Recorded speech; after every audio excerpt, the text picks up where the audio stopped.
네, 순서는 가나다 순으로 생각을 해서 김상덕 교수님, 김성수 목사님, 그리고 박선영 교수님, 박혜인 박사님 이렇게 생각을 했고요.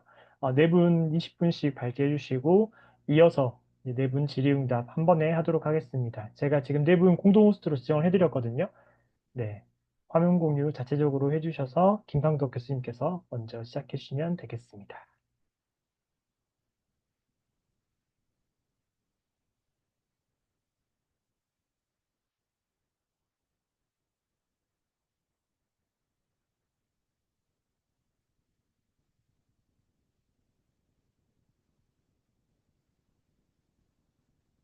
네, 제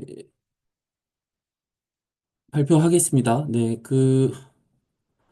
저는 이제 지난 12월에 이제 신학사상에 게재가 된 논문인데, 공감에 관해서 연구를 한 게 있어가지고요. 이번 주제와 맞닿아서 같이 이제 이야기를 나누려고 하고요.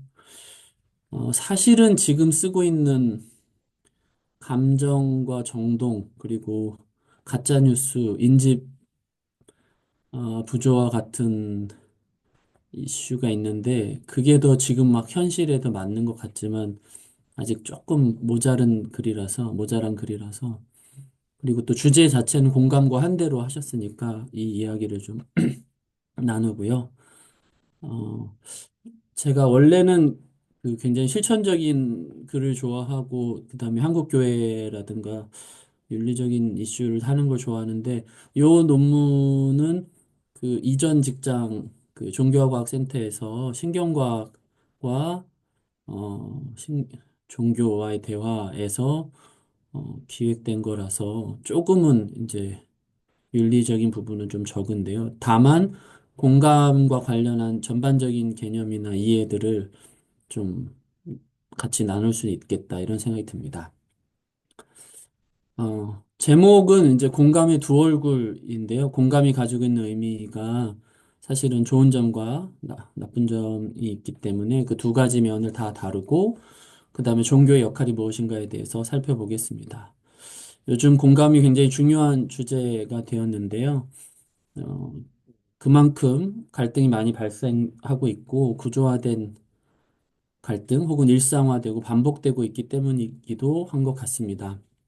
다양한 이름의 혐오와 차별, 배제와 폭력 속에서 많은 사람들이 이제 신음하고 있고, 이 공감과 혐오라는 것이 사실은 동전의 양면처럼, 다른 얼굴 하고 있지만 사실은 같은 감정, 두려움에서 비롯된, 그리고 거기서 이제 다양한 형태의 부정적인 감정의 형태로 드러나는 것이라는 걸 최근에 이제 감정 연구를 하면서 좀 알게 됐습니다. 오늘 저도 이제 공감이라는 단어 자체도 그렇게 생각보다 따뜻하고 친절한 단어가 아니라는 생각을 하게 되는데, 한편으로는 이제 인류는 공감 능력 때문에 타인을 배려할 수 있고 집단을 형성하고 번성하는 데 성공했지만, 또 다른 한편으로는 이 공감 때문에 무리를 나누고 서로를 혐오하고 수많은 갈등이 일어나기도 하는 것이죠. 그래서 공감이 뭘까라는 거에 대해서 좀 살펴보려고 하고요. 특히 진화 생물학이나 신경과학의 연구 결과를 중심으로 좀 살펴보면서 공감이 가지고 있는 여러 측면들을 좀 다루고 그거에 대안으로서 사회적 공감이라는 개념을 살펴보고요. 마지막에는 그 공감과 종교의 관계, 특히 한국교의 역할에 대해서 간략하게 살펴보겠습니다. 먼저 공감이란 무엇인가에 대해서 살펴보겠는데요. 공감이라는 것은 영어로는 이제 empathy라고 많이 번역이 되고 있죠. 그리고 비슷한 단어는 뒤에서 다룰 텐데, 다른 사람의 감정이나 상황을 그 사람의 입장에서 느끼고 헤아리는 것을 말합니다. 저희 우리나라 문화에서는 역지사지라는 표현이 가장 유사하지 않은가 생각이 들고요. 영어권에서도 이제 walk in another shoes라는 말에서 비슷하게 사용되는 뜻입니다. 성서에서도 비슷하게 내 이웃을 내 몸과 같이 사랑하라는 말도 있긴 하지만 조금 더 비슷한 구절을 생각해 보니까 너희와 함께 있는 타국인을 너희 중에서 나은 자처럼 여기며 라는 구절이라든가 무엇이든지 남에게 대접받고자 하는 대로 너희도 남을 대접하라.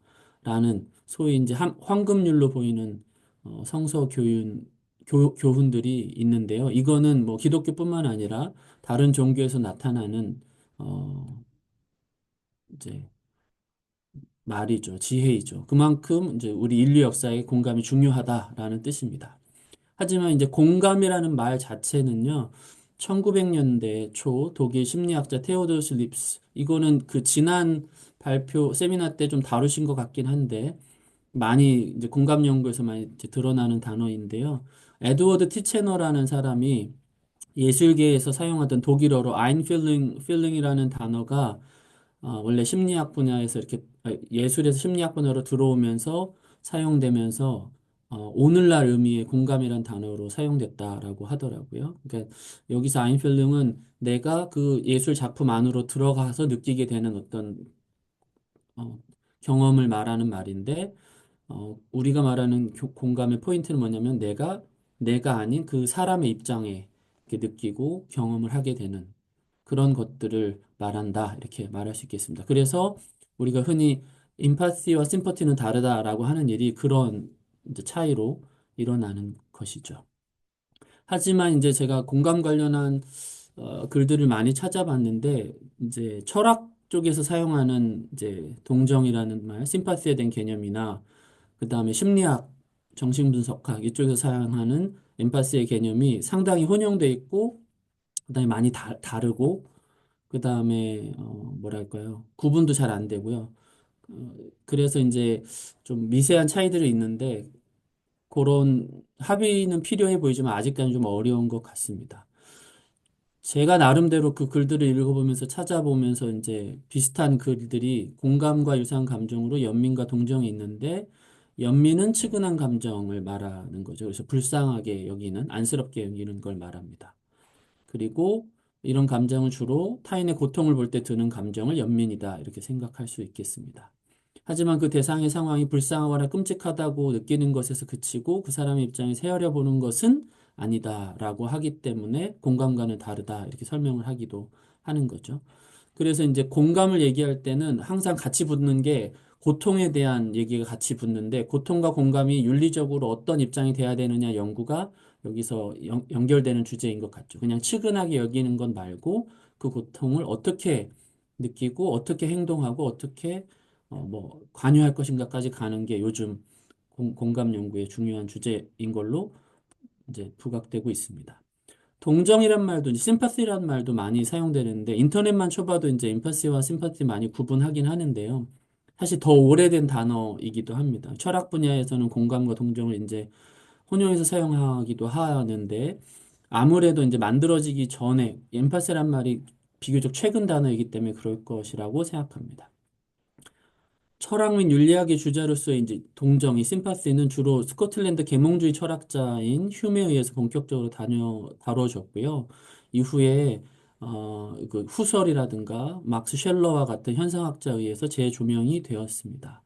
휴메의 동정이란 인간 이성보다 우선적으로 작용하는 도덕적 감정이란 점에서 중요하다라는 의미인데 이 말이 사실 공감 연구라든가 신경과학이라든가 최근 연구에서 되게 중요한 게 뭐냐면 이성을 우위에 놓는 칸트적인 접근 말고 이성보다 앞서는 느낌, 감정을 더 중요하게 생각하는 연구들이 있거든요. 그래서 대표적으로 스피노자 같은 학자들이 재조명받는데 이후에 제가 언급할 다마지와 같은 신경과학자들이 이 이성이라는 것 이전의 감정과 그 이전의 느낌이라는 것을 더 강조하는데 그러다 보니까 이 휴미라든가 호설이라든가 혹은 뭐 그런 것보다 더 이후에 중요하게 이제 다뤄지는 현상학자들에 의해서 공감이나 동정이나 이런 개념들이 인간에게 어떤 능력을 가지고 있느냐 인간이나 동물 모두에게서 발견되는 선천적인 능력이다. 이런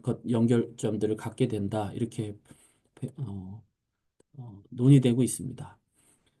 어, 특히나 독일의 현상학자였던 그 제가 읽은 건 막스 쉘러의 책인데요. 여기 음, 어, 나중에 찾아보시면 될 것 같고요.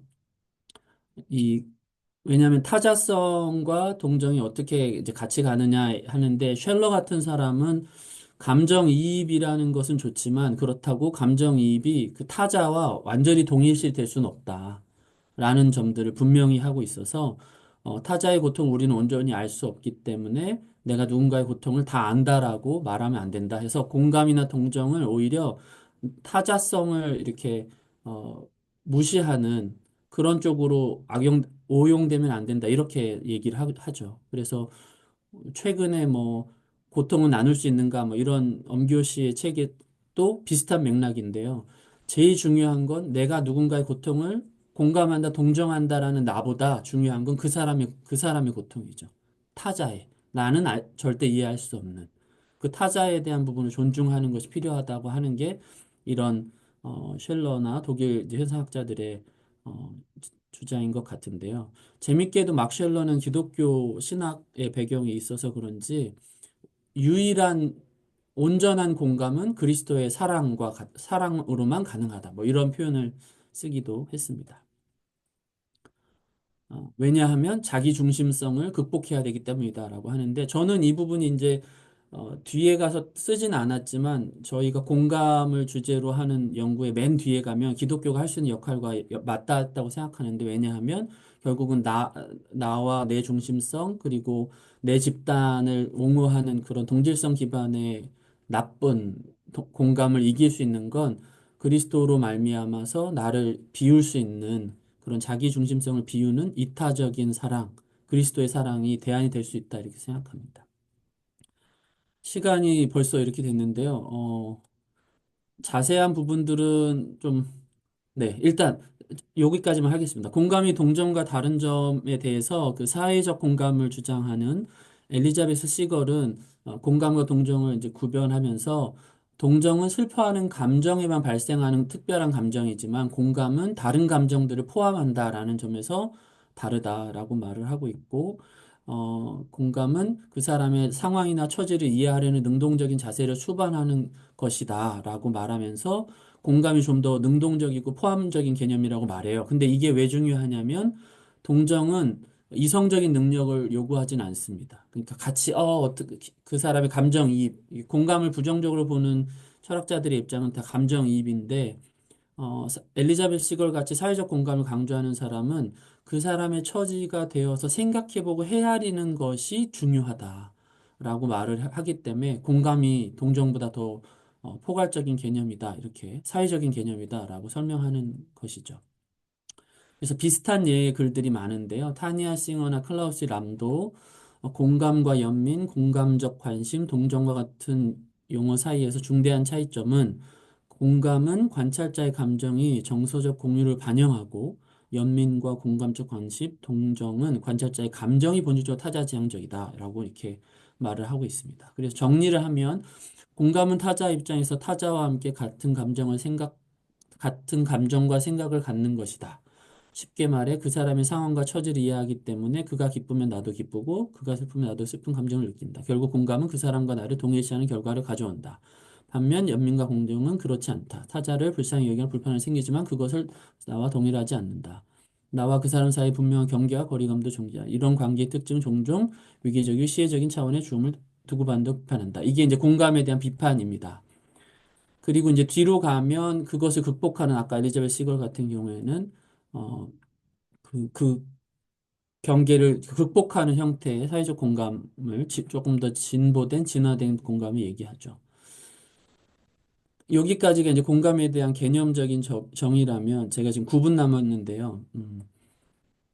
생물학이나 신경과학에서 공감을 어떻게 보느냐라고 이제 얘기를 하는데 쉽게 말해서 두 가지로 입장으로 크게 나눠지는데 첫 번째는 뭐냐면 공감은 이제 통칭해서 공감이라고 하면 공감은 그냥 그 인간 혹은 동물 유기체로서 갖고 있는 본능에 가깝다라고 하는 것입니다. 그러니까 공감이 어떤 특별하게 사회화돼서 배워야 하고 길러낼 수 있는 그런 능력이 아니라 원래 내 안에 내재된 그런 어떤 어, 자동 반사적인 본능에 가깝다라고 말하는 게 한쪽 입장이고요. 다른 입장은 공감은 그런 면도 있지만 후천적이고 학습과 개발이 가능한 능력이다라고 말하는 것입니다.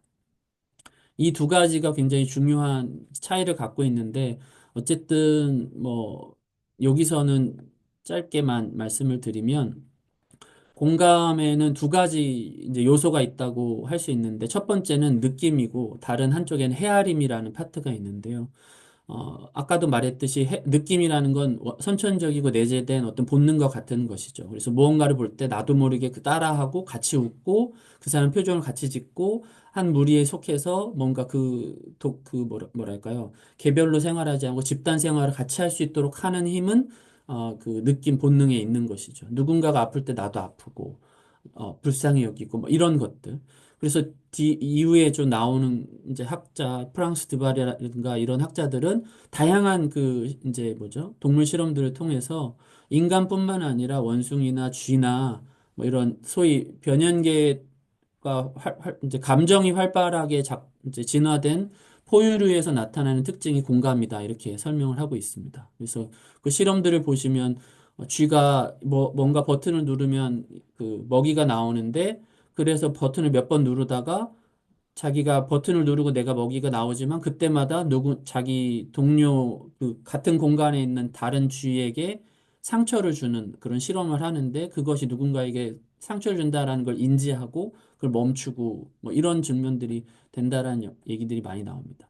반면에 다른 쪽에 이제 느낌을 강조하는 건, 그 공감이라는 게 단지 그냥 본능적으로만 일어나는 게 아니라 뇌 안에서 이차적으로 그 상황과 그 어떤 사건들을 조합해서 헤아릴 수 있는 능력들이 요구된다 해서 인지적인 면을 강조하는 것입니다.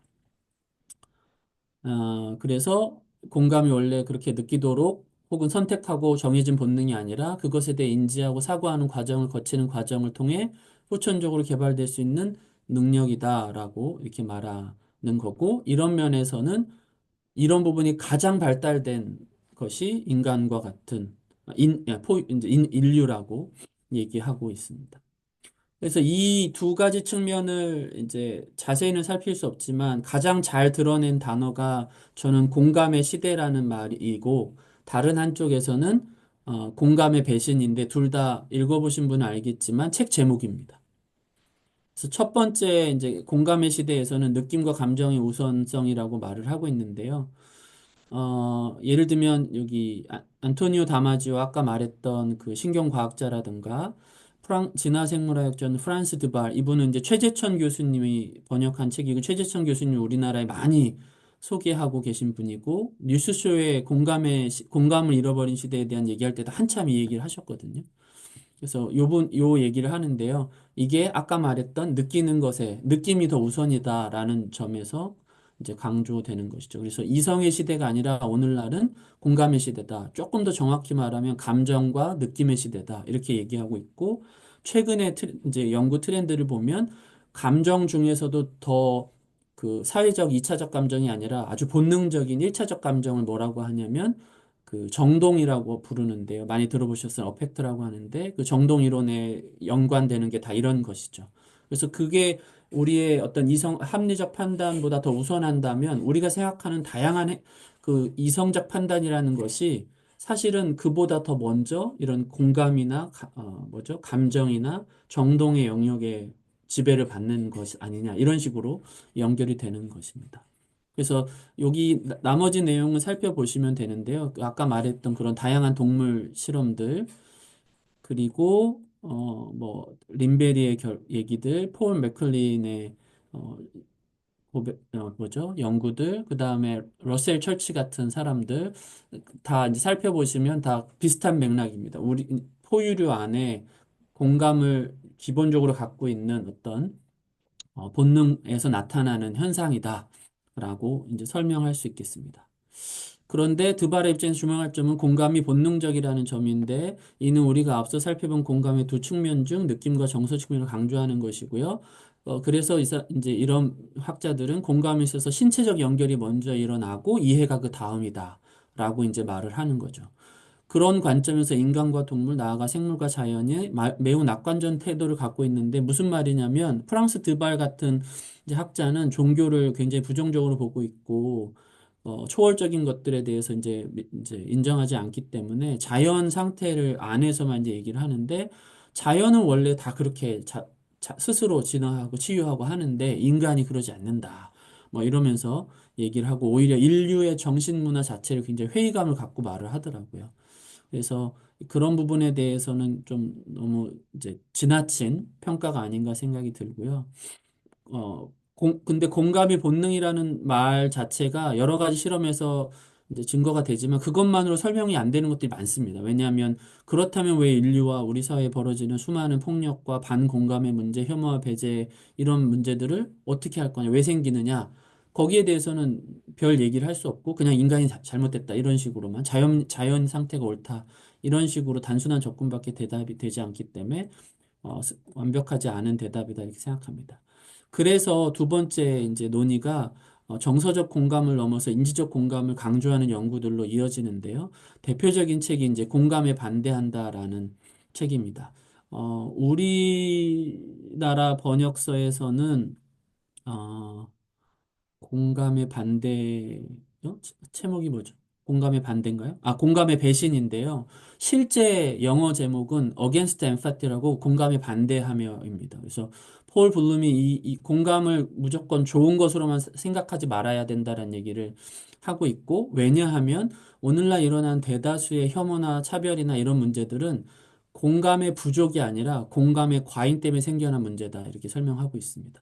똑같이 뇌 안에서 작동하는 어떤 현상이라고 말하지만 이분들의 문제의식은 뭐냐면 그 현상 때문에 우리가 나와 동질성을 갖고 있거나 나에게 안전하다고 느끼는 것들에는 공감을 하고 그렇지 않다는 것에 대해서는 혐오를 하는, 차별을 하는 그런 형태로 나타나고 있다. 그래서 그걸 극복해야 한다. 그걸 극복하기 위한 게 뭐냐? 아까 말했던 이차적인 공감이라고 하는 인지적으로 우리가 공감 능력을 배우고 개발할 수 있는 것이 필요하다. 이렇게 설명을 하고 있습니다. 그래서 그런 부분에 대한 얘기들이 많이 있고요. 한국에서는 이제 장대익 교수님이 쓴 공감의 반경이라는 책이 비슷한 주제를 다루는데 여기서도 정서적 공감과 인지적 공감을 나누고 앞에 얘기가 우리가 흔히 이제 반대하는 1차적인 또 감정이입이라면 인지적 공감은 2차적이고 조금 더 복잡한 사회적 차원에서의 공감이고 타인의 감정 합리를 느낀다. 그리고 이분이 한 얘기 중에 가장 인상적인 얘기가 뭐냐면 우리 안에는 그렇게 뭔가를 보고 따라하는 공감, 그러니까 뉴런과 같은 거울 신경계가 있는 게 맞는데 그런 것들을 극복할 수 있는 것이 이분이 얘기하는 아까 인지적 공감이다라고 말하는데요. 왜냐하면 그렇지 않으면 그거를 인지적 공감을 개발하지 않으면 어떤 일들이 생기냐? 내 집단 선호성과 부족 본능 같은 일들이 생겨난다라고 합니다. 네, 지금 시간이 거의 다 됐죠? 네. 흥미로운 얘기들이 많이 있는데, 예를 들면, 이거는 제가 할 말은 아니고, 저 그냥 갖고 온 건데, 자폐성 장애 연구를 하는 학자들 중에 일부 연구자들이 자폐의 원인이 아직 다 밝혀진 건 아니지만, 거울 뉴런계의 손상 때문이라고 주장하는 학자가 있다고 해요. 그 말은 뭐냐면, 나와 누군가의 감정을 서로 교류해야 내 경계가 확장이 되는 건데, 그걸 못하면 그 경계가 좁아진다라는 거죠. 근데 요 얘기를 왜 하냐면 장대익 교수는 집단적인 공감이라는 정서도 내 집단에만 머물게 된다는 거죠. 근데 다양성 혹은 우리가 세계 시민 교육 같은 것, 민주 시민 교육 같은 왜 중요하냐면 내, 내 집단보다 더 다양한 것들로 확장해서 공감의 반경을 넓혀야만 우리가 흔히 말하는 공감의 부정적인 영향들을 극복할 수 있다. 이렇게 설명하는 거죠. 그래서 여기 보시면 다양한 얘기들, 여기서 전쟁이 공감의 부족이 아니라 지나친 공감 때문에 생기는 것이고, 내 집단이나 민족주의라든가 부족 본능이라든가 이런 것들을 얘기합니다. 그리고 인류 역사에서 다양히 이런 것들이 문제인데, 잘못된 공감, 그러니까 공감의 과잉이다. 이걸 극복해야 된다라고 설명하고 있거든요. 그러면서 이 얘기를 하는데 재밌게도 이분은 이제 한국의 개신교를 공감의 뭐죠? 과잉의 어떤 예로 소개하고 있습니다. 그래서 다양한 다른 집단, 타 집단에 대해서 잘못된 공감을, 과잉된 공감을 내 집단에 과잉을 해서 그 사람들을 이렇게 혐오하고 배제하고 차별하는 형태로 나타난다. 그러니까 덜 계몽됐다. 교육이 더 필요하다. 이런 식으로 설명하는데요. 그런 부분에 대해서 한편으로는 이제 저도 공감하지만 또 한편으로는 그렇지 않은 게 그분이 말하는 기독교라는 개신교라는 게 우리가 말하는 또 개신교의 전체는 아니기 때문에 그 부분은 이제 우리가 들어야 되지만 어, 비판으로 새겨 들어야 되지만 또 완전하게 그렇게 얘기할 수는 없다라고 하는 것이고요. 그런 면에서 제가 찾아본 이제 책들 중에 엘리자베스 시걸이 사회적 공감이라는 책을 썼는데 이 책에서는 아까도 말했듯이 개인적이나 집단적인 차원에서 후에 후천적으로 공감이 개발될 수 있다라고 이제 설명을 하고 있는데 그 부분에서 종교도 다루거든요. 왜냐하면 그 후천적인 공감을 이제 역할들을 할 수 있도록 하는 역할이 기대에 종교가 있다라고 말을 하고 있습니다. 왜 그러면서 이제 제가 짧게 설명을 좁혀서 말하면 이분의 말하는 공감에는 5가지 단계가 있는데 정서적 반응이 첫 번째가 있고, 정신적 이해가 있고, 자신과 타인에 대한 인식이 있고, 그 다음에 관점의 수용이 일어난 다음에 정서적인 조절이 생길 수 있다라는 거예요. 요까지 가야 우리는 개인이 어떤 이제 사건에 대해서 본능적으로만 생각하는 게 아니라 내가 이걸 어떻게 느껴야 되는가, 이 감정을 어떻게 조절해야 되는가까지 학습될 수 있다라고 말하는데 그 다음의 단계로서 맥락에 대한 이해와 거시적 관점에서 오늘날 이 상황이 뭐구나. 당연히 지금 내가 잘 사는 게 중요하지만 혹은 내가 뭐죠? 어, 남자가 뭔가 역차별을 당하는 것 같고 열받고 막 그러지만 거시적 차원에서 여성들이 다 가져왔던 불평등의 역사들을 이해하기 때문에 여기서 가치 판단이 어떻게 되고 어떻게 공감을 해야 되는구나 이런 것들이 가능하다라고 말하는 게 사회적 공감의 주 이제 내용입니다.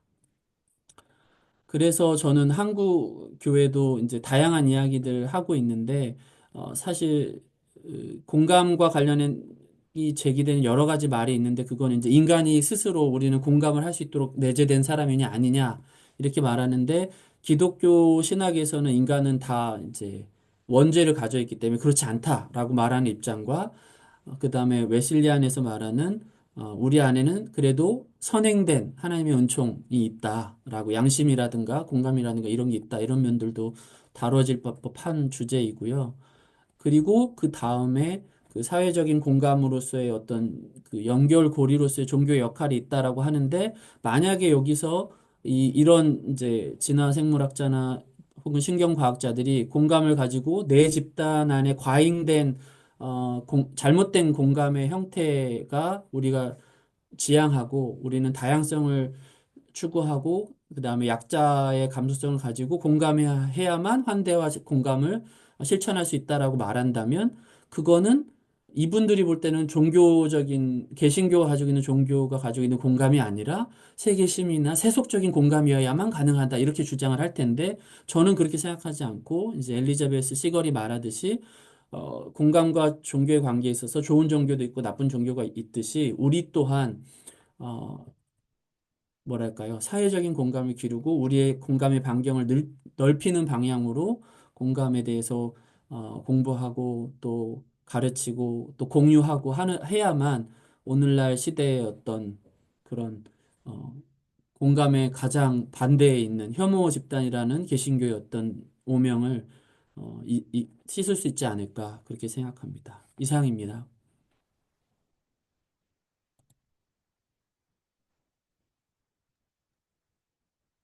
네, 시간을 내주셨으면 감사합니다. 감사합니다. 네. 다음으로 김성수 목사님 발제 청해 듣도록 하겠습니다.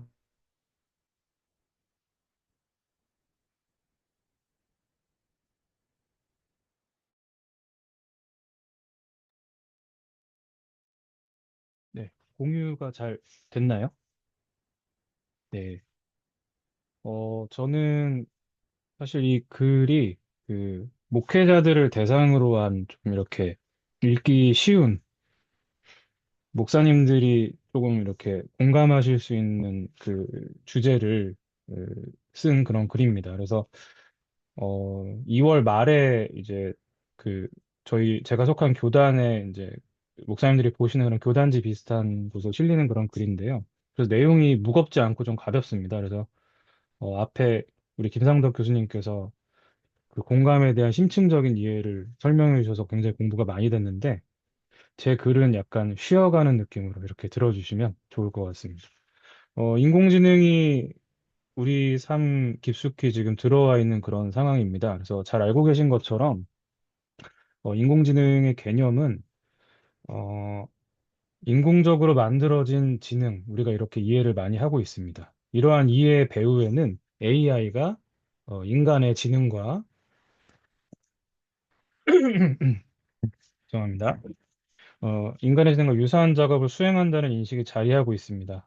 그래서 칸트가 말한 칸트의 생각과 이제 유사점이 있는데요. 그 칸트는 인간이 모두가 옳다고 여기는 행동을 파악할 수 있는 능력을 선천적으로 가지고 있다고 보았습니다. 그래서 그 능력을 토대로 모두에게 공감을 얻을 수 있는 행동의 원칙을 스스로 정하고 그에 따라 옳은 행동을 하며 살 수 있다라고 보았습니다. 그래서 인간은 스스로 옳은 법칙을 규정할 수 있는 능력, 이 자기입법의 능력을 가지고 있다라는 것이죠. 그래서 이것을 칸트는 자율성이라고 불렀습니다. 칸트의 생각을 우리의 일상언어로 번역해 보면 인간은 지식을 바탕으로 사유하면서 스스로 결론을 도출해내는 능력을 가지고 있습니다. AI도 이와 유사한 능력을 지니고 있습니다. 어, 그래서 대량의 정보를 토대로 스스로 심층학습을 시도함으로써 결론을 도출해내는 특징을 가지고 있죠. 알고리즘이 존재하긴 하지만 최소한의 규모로 구성되고 학습 방향을 지시하는 소극적인 역할만을 수행합니다. 그래서 AI는 마치 인간의 지능처럼 스스로 결론을 얻는 이 지적 작업을 수행하기 때문에 인간과 마찬가지로 자율적이라고 우리가 부릅니다.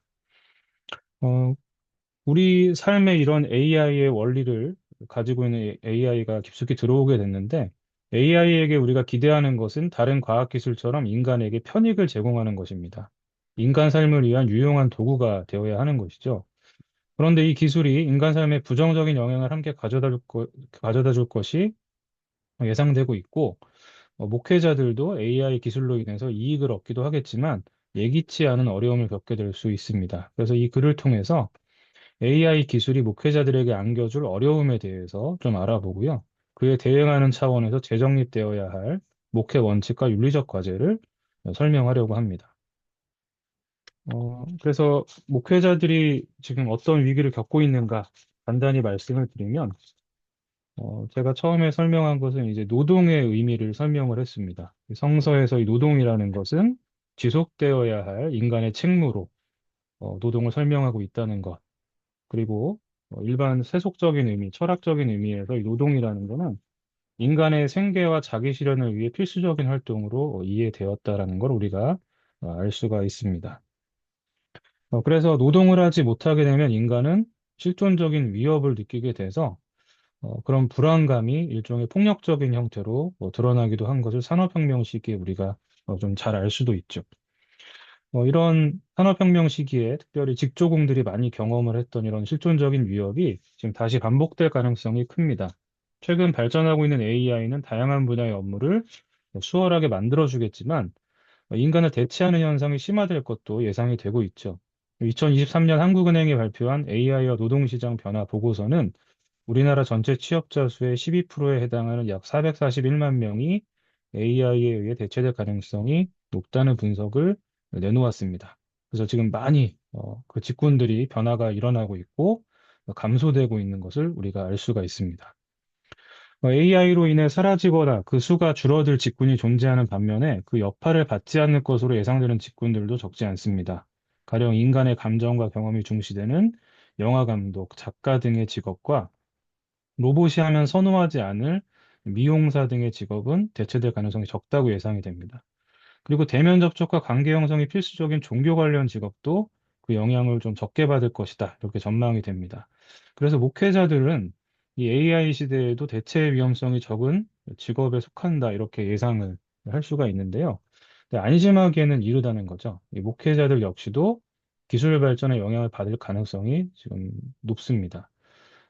제가 이런 얘기를 하는 이유는 이 소셜 로봇의 발전과 또 그런 수용에 대한 변화들이 좀 일어나고 있기 때문인데, 소셜 로봇은 AI 기술을 토대로 인간과 소통할 수 있는 능력을 가진 로봇을 말합니다.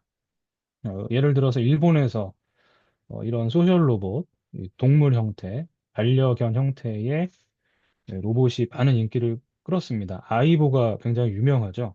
저도 사고 싶은데 아내가 허락해주지 않아서 사지 못하고 있습니다. 굉장히 갖고 싶은 그런 이제 로봇인데 일본에서 인기 많은 것뿐만 아니라 한국에서도 뭐 이런 형태의 그 AI 로봇은 아니지만 2018년도에 개발돼서 2020년부터 독거노인들에게 보급되기 시작한 이 효도리 효순이라는 아주 기본적인 로봇이 있습니다. AI가 탑재됐는데 굉장히 낮은 수준의 AI죠.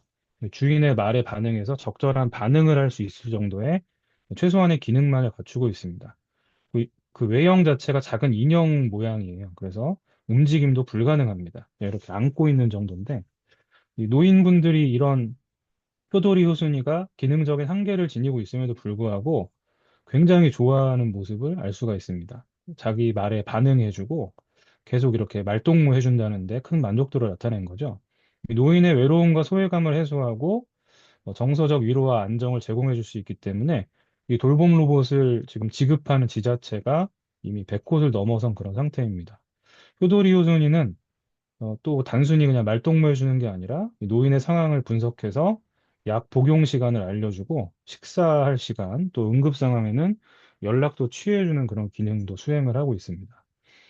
노년층만이 AI로부터 정서적 위로와 안정을 얻는 것은 아닙니다. 노인이 느끼는 것과 같은 고립감은 사회 전반에 만연해 있는데 1인 가구가 증가하면서 우리 사회가 무연 사회가 되어가면서 외로움과 소외감을 느끼는 이들이 적지 않습니다. 이러한 현실에서 AI 기술을 통해 정서적 위로와 안정을 찾으려는 시도가 점차 증가할 것입니다.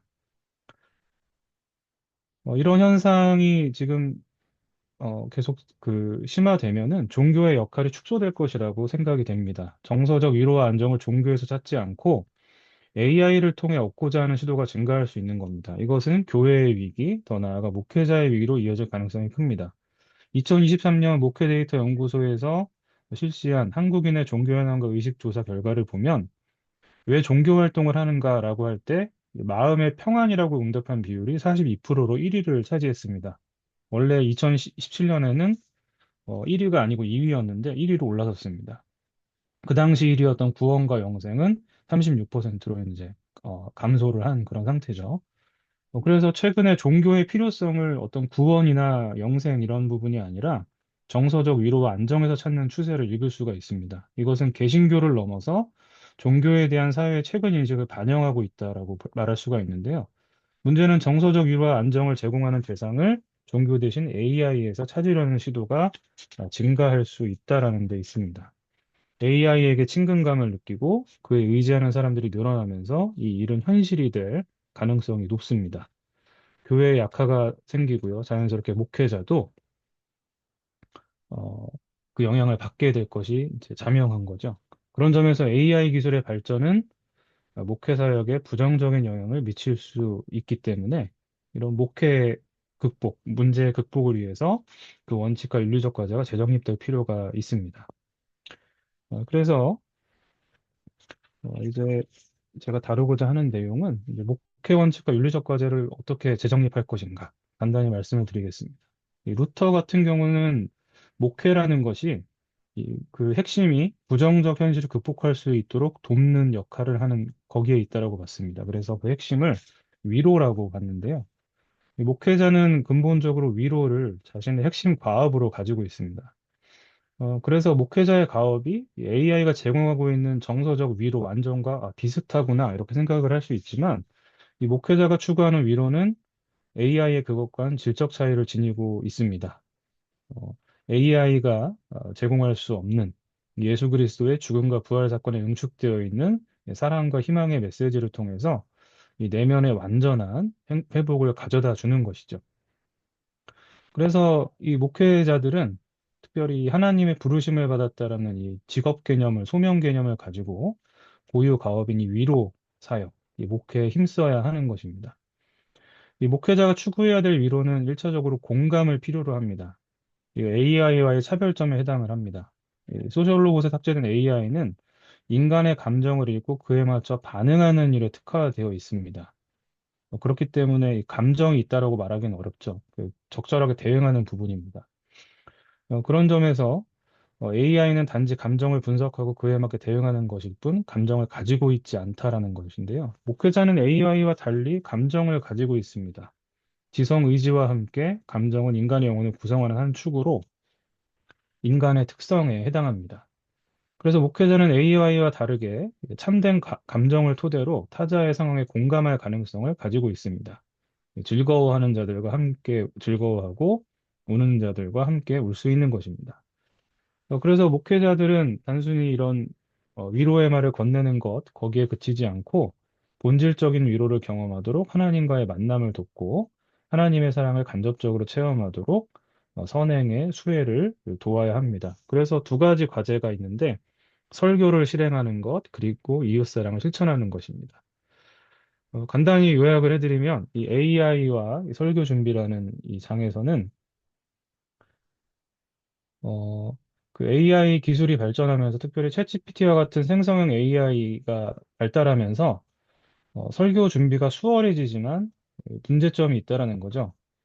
어, 그 신학적인 탐구를 게을리할 위험성이 있습니다. 손쉽게 정보를 수집, 활용할 수 있게 되면서 자료를 직접 수집, 정리하고 이런 신학적인 지식을 내면화하는 일을 좀 번거로워하고 이제 안 하게 될 가능성이 있는 겁니다. 그리고 더 중요한 것은 이 설교 준비라는 것이 뭐 여기 위에 제가 생략을 했지만 루터 같은 경우에는 이 성령을 전제로 하고 있고 굉장히 경건 생활에 집중하면서 준비를 해야 되는데 이 챗GPT 같은 AI의 도움을 받으면서 이런 하나님의 영감을 구하는 과정이 간과될 수 있다라는 점입니다. 그래서 하나님이 아닌 AI에 의존한 설교 준비가 이루어질 수 있다. 그래서 저는 이거를 일종의 루터가 말한 우상숭배와 괴를 같이 하는 현상이다. 저는 이렇게 얘기를 합니다. 그리고 또 한 가지 목회자가 가지고 있는 과제는 이웃사랑인데요. 소극적 측면과 적극적 측면이 있습니다. 소극적 차원의 이웃사랑은 남한테 피해주지 않는 것이고, 적극적인 차원은 진짜 뭔가를 도움을 주는 것인데, AI 시대 목회자에게 필요한 소극적 차원의 이웃사랑은 잘못된 지식과 정보를 제공하지 않는 것이다. 뭐 이렇게 생각을 합니다. 거짓 정보와 가짜 뉴스가 지금 만연한 상태인데, 목회자가 디지털 문해력을 가지고 사람들한테, 위로가 필요한 사람들한테 자꾸 거짓 정보와 가짜 뉴스를 제공해주면 안 되고, 정확한 정보를 주도록 노력을 해야 된다. 이것도 이웃사랑의 일종이다라는 것이고요. 또 한 가지는 적극적 차원의 이웃사랑. 지금 팬데믹 이후에 교회 봉사가 굉장히 비대면화되고 디지털화되고 있는 경우들이 많이 있습니다. 근데 이런 경우에 이것도 중요하지만 실제로 온기를 전하는 이웃사랑의 실천이 필요하다. 성육신하신 예수 그리스도처럼 대면 활동에도 같이 힘쓰는 것이 교회의 과제가 되어야 된다라는 겁니다. 그래서 최근에 기업 경영의 원리로 부각되고 있는 ESG 개념이 목회 활동, 이 대면 이웃사랑에 큰 도움을 줄 수 있을 거라고 생각을 합니다. 환경보호, 사회적 공헌, 민주적 구조, 이 세 가지 이 방향성을 가지고 지역사회와 환경을 위한 다채로운 봉사를 기획하고 추진할 필요가 있다.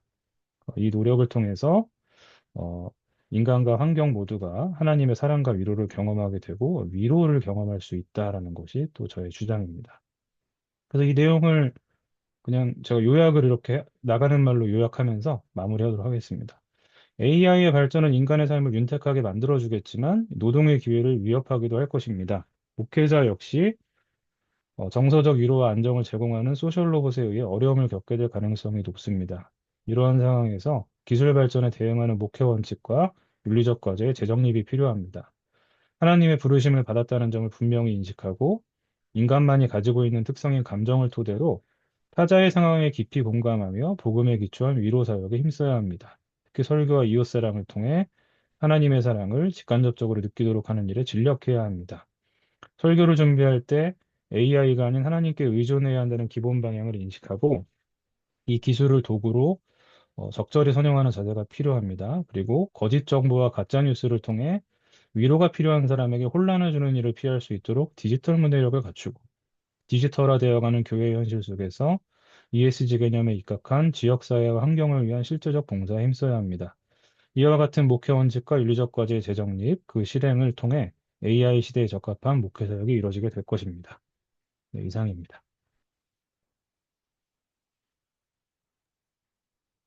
네, 목사님 감사합니다. 다음으로 박서영 교수님 발제 청해 주도록 하겠습니다.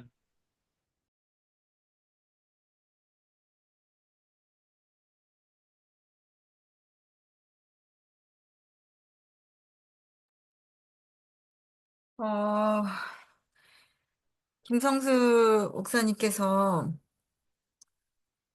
네, 김상덕 교수님 얘기와는 좀 다르다, 이렇게, 네, 하셨는데, 저는 말씀드리면서 제가 여기 왜 있는지 잘 모를 때가 많은데, 오늘 제 발표를 보고도 더 그런 생각이 들었습니다.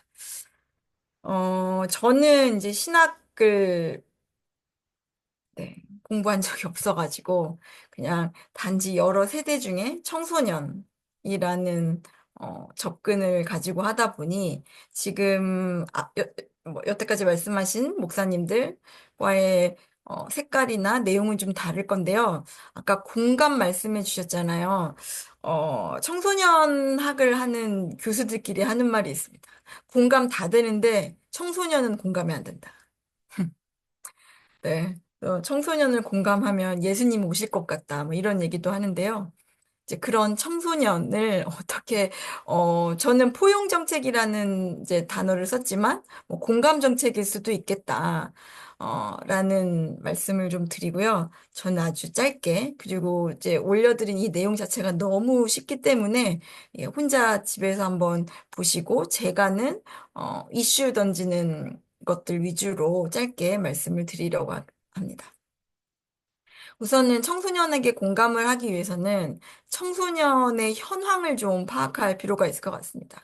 뭐, 보시는 바와 같이 대한민국의 청소년 인구 성장률은 걱정할 단계에 있다라는 거 이미 다 알고 계시고, 대학도 이제 정원이 모자라서 이 학생들을 어떻게 하면 다른 나라에서 수입할까라고 하고 있는 상황이잖아요. 전체 인구 대비 청소년 인구 수도 작습니다.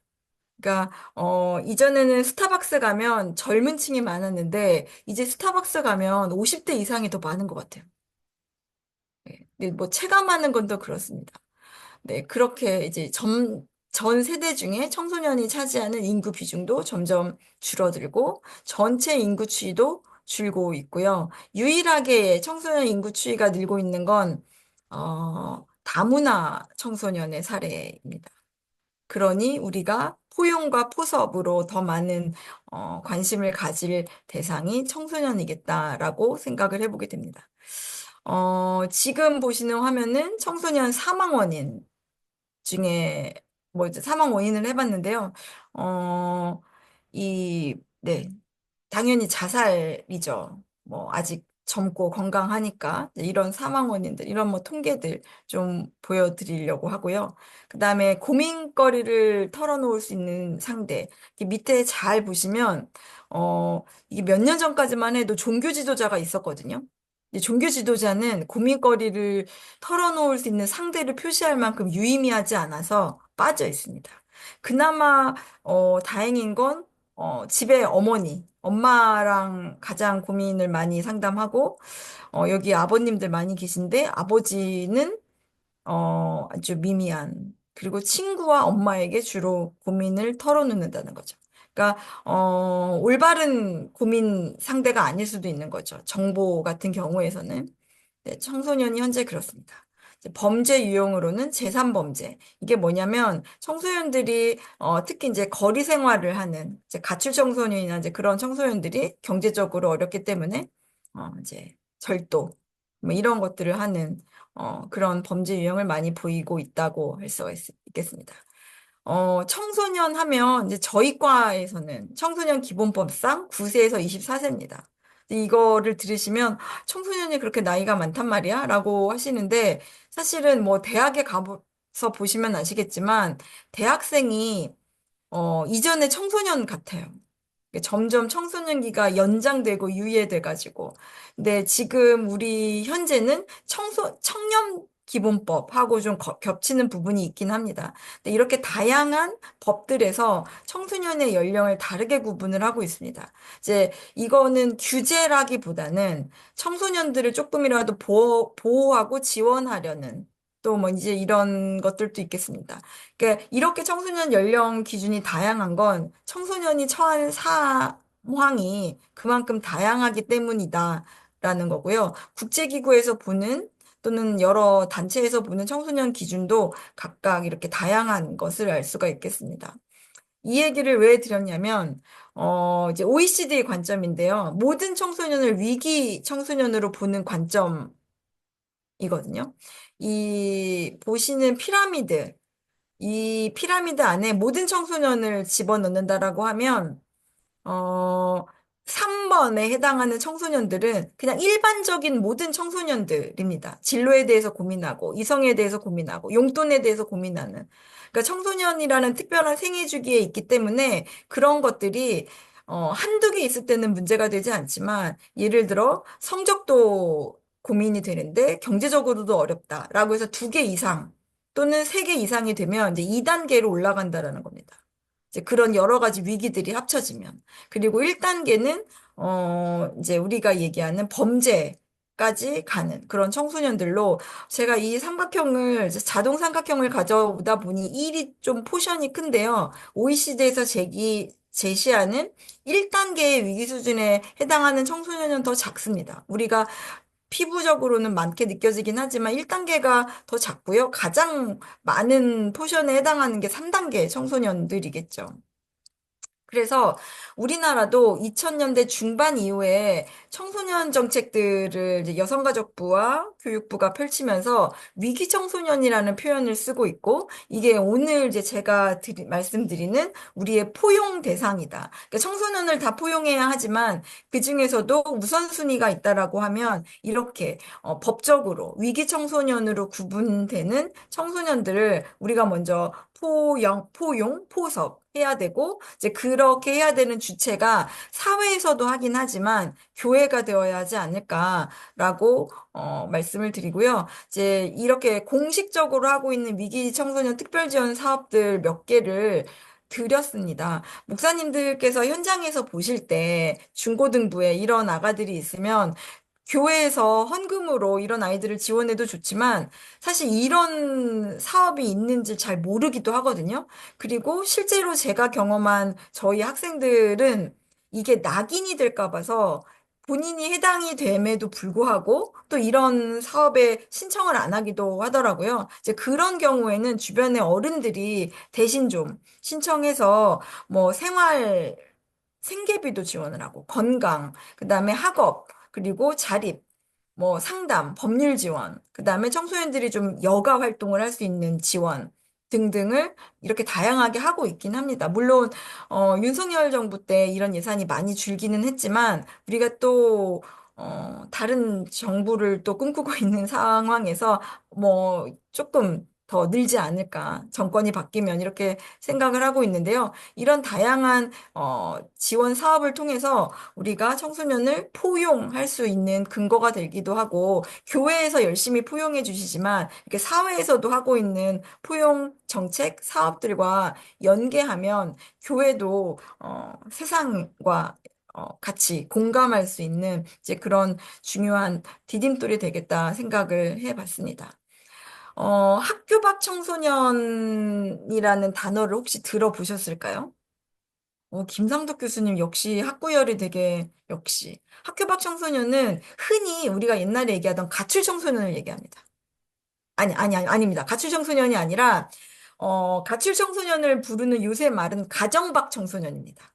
가출의 요점은 학교를 안 다니는 게 위험한 게 아니라 가정의 보호 아래 있지 않은 게 위험한 거잖아요. 그래서 가출 청소년은 가정 밖 청소년이라고 하고요. 학교 밖 청소년은 정규 학교에 재학 중이지 않은 뭐 대안학교에 있다거나 검정고시를 본다거나 뭐 여러 이유로 학교에 다니지 않는 청소년을 얘기하는데 이 학교 밖 청소년들의 숫자도 증가하고 있어요. 제가 살고 있는 송파구에만 해도 한 3천 명 정도가 된다고 하거든요.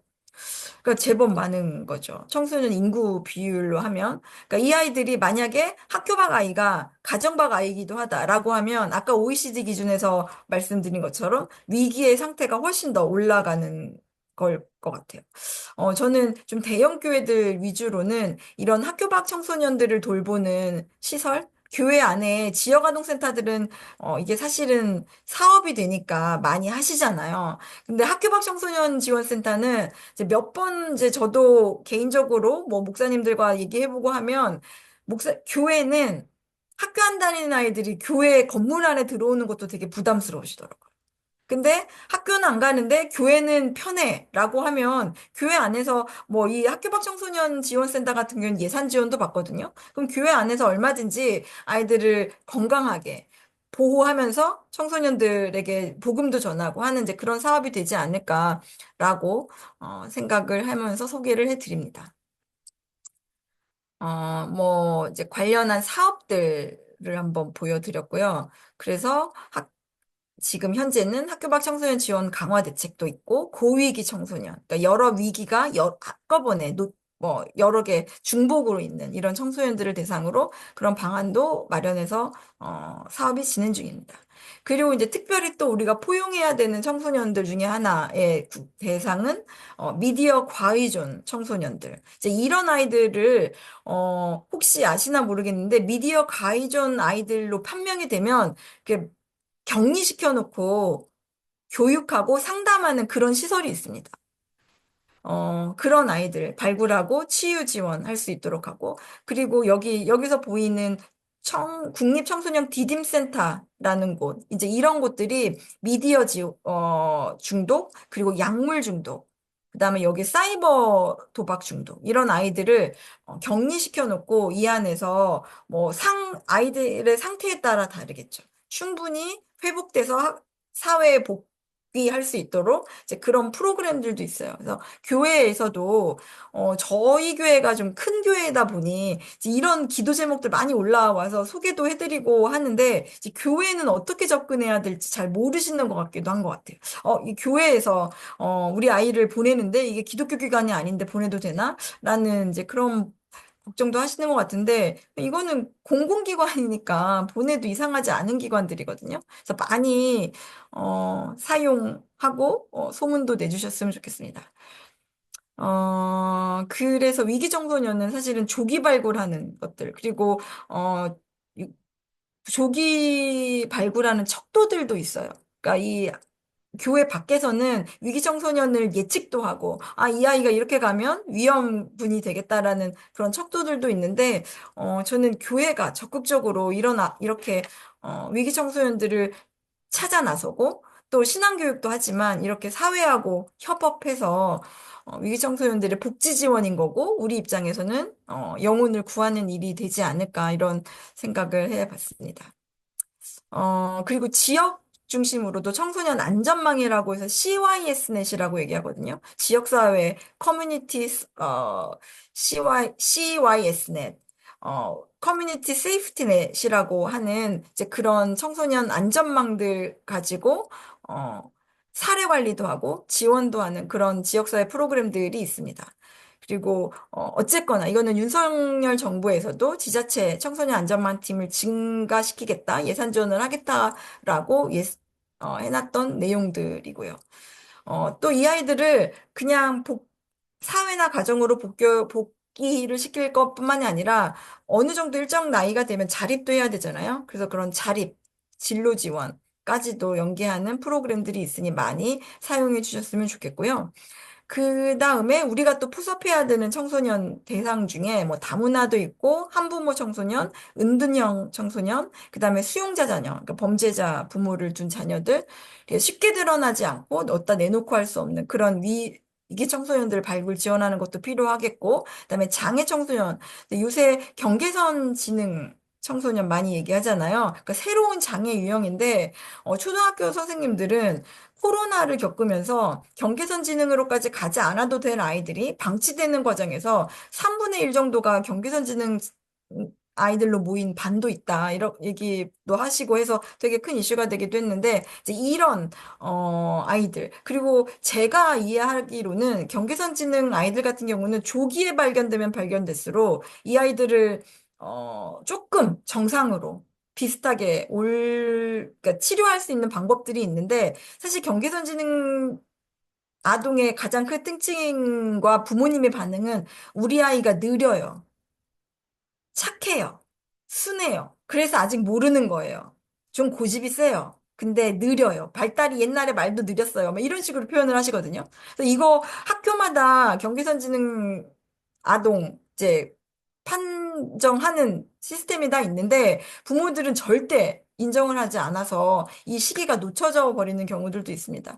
그래서 이런 것들도 우리가 교회 안에서 충분히 청소년들을 포용할 수 있는 사업으로 주일학교에서 성경을 가르치는 것도 너무 중요하지만 이거와 이제 시대가 바뀌었으니까 좀 다방면에 청소년들을 이제 같이 키우고 지원하는 것들이 교회 안에서도 필요하겠다라는 생각을 해봤습니다. 그리고 이제 사회통합과 연대, 이거 제가 아주 오래전에 썼던 논문에 나왔던 내용인데요. 지금 왼쪽 칸과 오른쪽에 보시는 이제 이런 요소들이 겹치면 그게 사회통합을 저해한다거나 사회연대를 방해한다라는 이제 그런 것들입니다. 근데 별거 아닌 것 같은데 예를 들면 다자녀, 그리고 이웃에 대한 무관심, 그러니까 교육 수준이 낮은 거, 이런 자체가 사회통합의 걸림돌이 된다라는 거죠.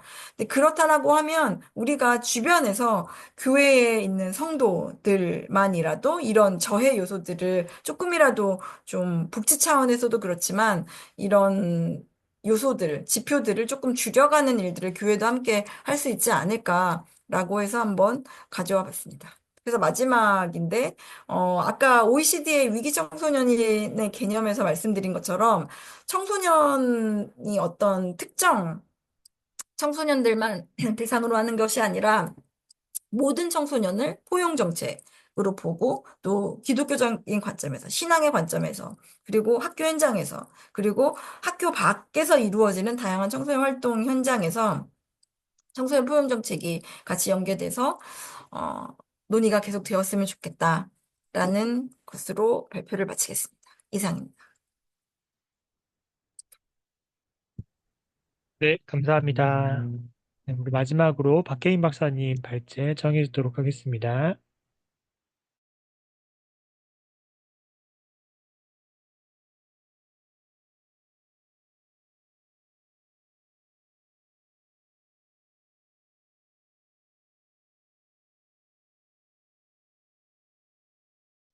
잘 들리시나요? 네, 잘 들립니다. 예, 어, 제가, 저도 쓰다 보니까 이게 제가 주말에 몸살 감기가 좀 걸려서 좀 정리가 잘 안 되는 부분이 있거나 제가 반복되는 부분이 있으면은 좀 이해를 해주시기 바랍니다. 이제 요새 그 광장의 공포, 그 개신교랑 기독교 파시즘에 2030 청년들이 많이 영합이 되고 있는 걸 보면서 한국 인문학자들이 이 시민사회에 대해서 걱정들을 많이 하고 있는데, 어, 이게 지금 2025년인데 사실은 이런 문제들이 이게 빙산의 일각이고, 이런 것들을 잘 분석하기 위해서는, 어, 독재정권 시절까지 올라가야 된다. 예, 독재정권 시절에 이제 반공사상이라는 이런 외부의 적을 생산을 해서 이 교회가 국가 권력자들과 함께 권력의 카르텔을 형성한 역사가 있고, 그 오늘에도 그런 권력을 계속 향유하고 싶어 하는 그런 극우적 정신 성향 개신교 집단들이 이제 새로운 공공의 적, 이주노동자들, 무슬림들, 난민, 성소수자들을 이제 새로운 교회 적으로 치부를 하고 혐오를 보장하고 있다고 혐오와 한국교회라는 책에서 권지성 교수님이 말씀을 하시는데, 그분 문단 마지막에 이런 질문이 있습니다. 그러면 극우적 정치 성향을 가진 일부 개신교 집단을 우리가 이제는 민중과 무관한 존재라고 생각을 해야 되는가? 제 발제는 좀 이 마지막 질문에 좀 집중이 되어 있는데, 그 1차 세미나에서 다른 교수님들께서 논의를 해주셨듯이 지금 우리 사회가 공감이 매우 축소가 되어 있고 이 적대, 증오, 혐오가 넘쳐나고 있는데 이게 상대방의 관점에서 반응할 수 없다는 것이 이제 우리 자신도 돌보기 힘든 한국 사회에서 공동체의 연대를 요구하는 게 이미 힘들고 지칠 대로 지친 세대, 특히 2030 청년들한테는 무리한 요구가 되었기 때문이 아닌가 그런 생각을 해보고 있고요. 그래서 광장에 나온 2030 청년들을 생각을 해보면은 이 청년들의 분열된 마음이 2025년에 갑자기 터져나온 게 아니라 코로나 바이러스 때도 나왔었고 그 이전에는 세월호 사건에서도 또 나왔었고 더 끝에 올라가면 사실은 우리나라 그 민주화 이전 분단과 식민지 해방에까지 문제가 수급이 된다.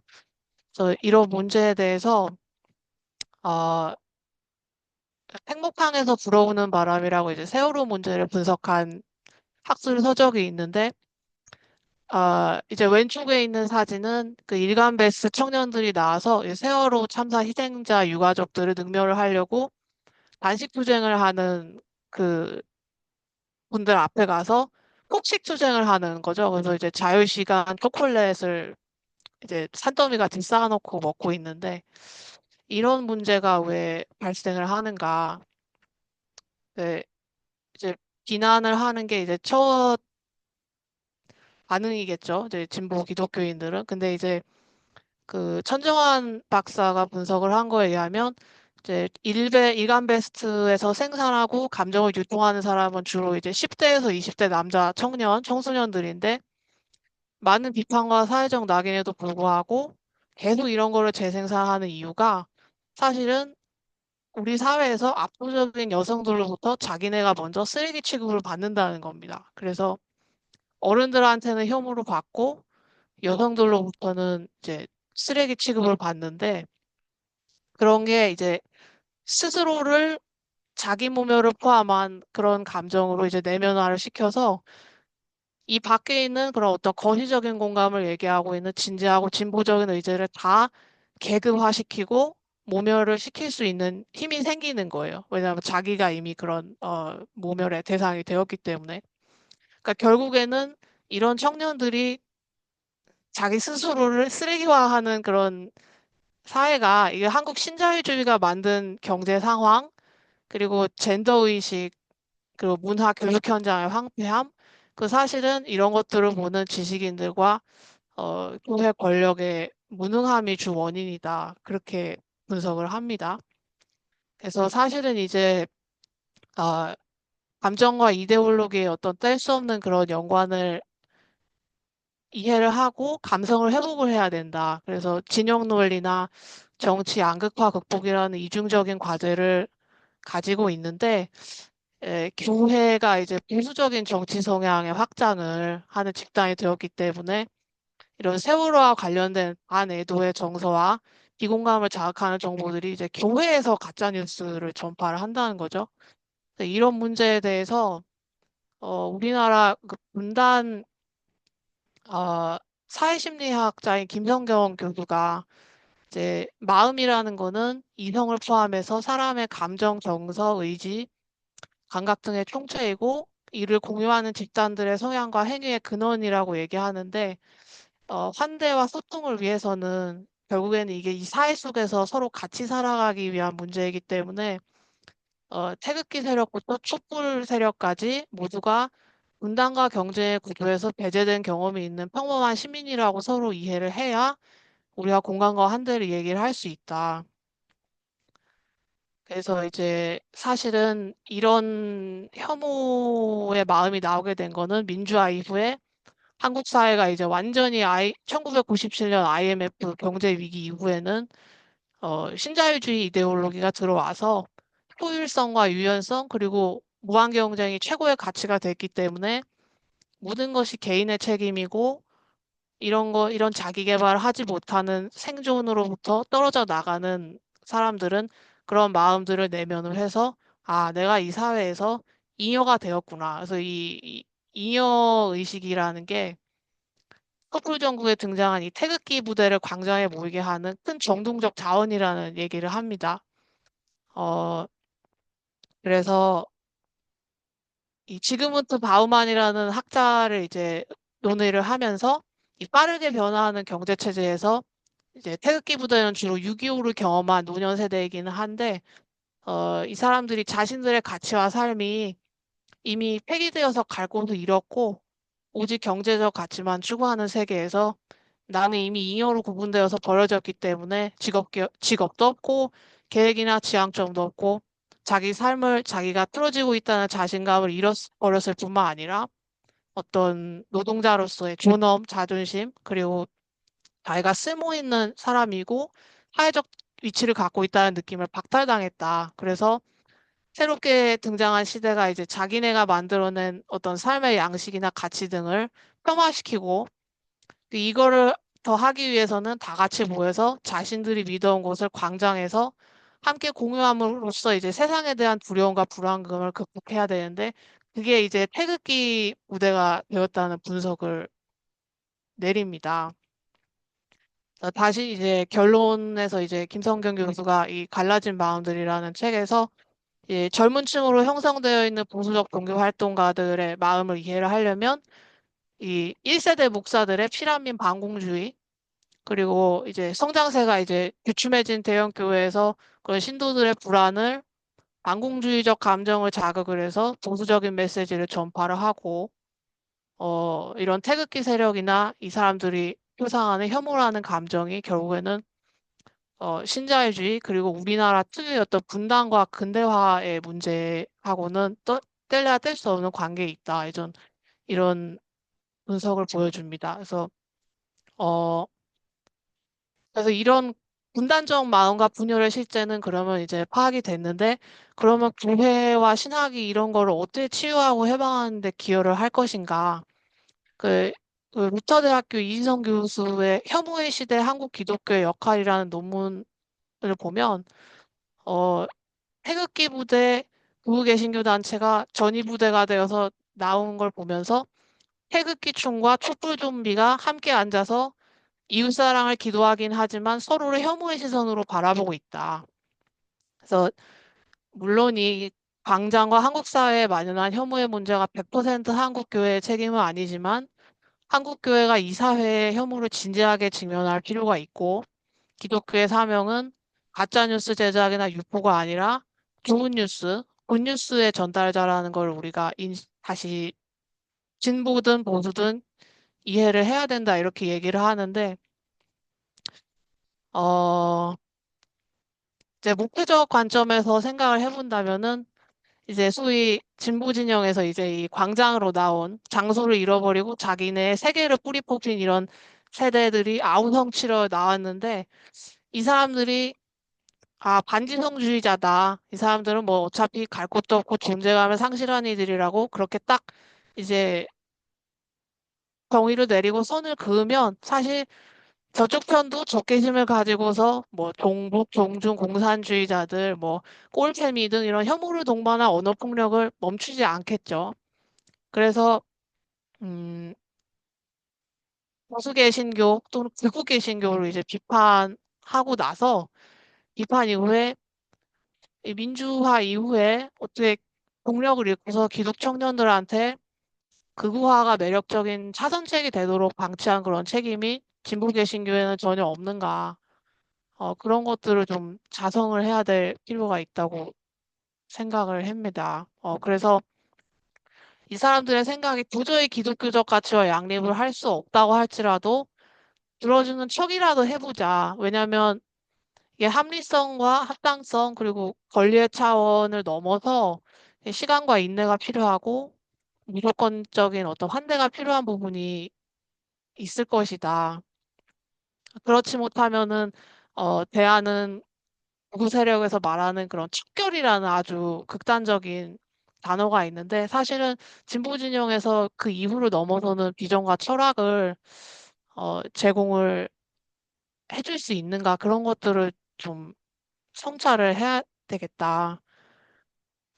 그래서 여러 가지 정리되지 않은 생각들이 죄송합니다. 많이 있는데, 예, 진정한 기독교의 근본, 본질, 그리고 그 뿌리와 맞닿도록 하려면은 이 2025년에 청년과 공감을 하기 위해서 이념을 떠나서 이 청년들의 근원적인 동기나 두려움, 불안 이런 것들을 좀 들어줄 수 있어야 된다. 그래서 2030 청년 남성들의 삶의 애환이라든지 또 그들이 내세우는 가치들이 오늘날 개신교 가치와 조화할 수 있는지 최소한 경청하고 판단하는 거는 주요한 과제라고 생각을 하고 이미 이 가치들이 상식을 벗어난 어떤 폭력적인 것이라면은 의식적인 수준을 넘어서 그들이 정말로 원하고 느끼는 거, 그리고 그들의 좌절과 상실의 배경, 그리고 이런 것들을 파악만이라도 해보자. 그래서 어떤 차별과 배제를 내면을 했길래 이런 식으로 나오는지, 무슨 생각과 동기를 가지고 있는지,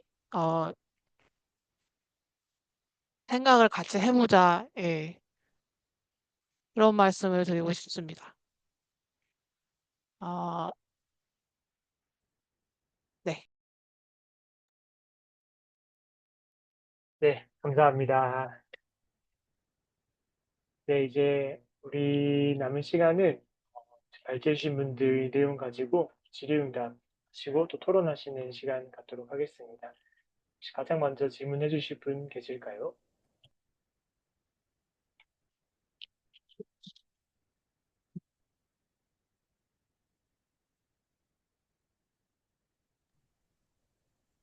김남숙 교수님 음소거 해제해 주셨는데, 네. 아니, 박계인 박사님 얘기 더 충분히 하셨나요? 너무 더 듣고 싶었는데 갑자기 아, 가지고. 네네, 끊겨가지고. 음. 아, 끝나신 거 맞죠, 박사님? 아, 예. 시간을 제가 너무 많이 잡아먹어서, 아, 아니. 혹시 그 아니, 뒤에 그렇지 못하신 않아요. 내용들이 더 있으신 거예요, 박사님?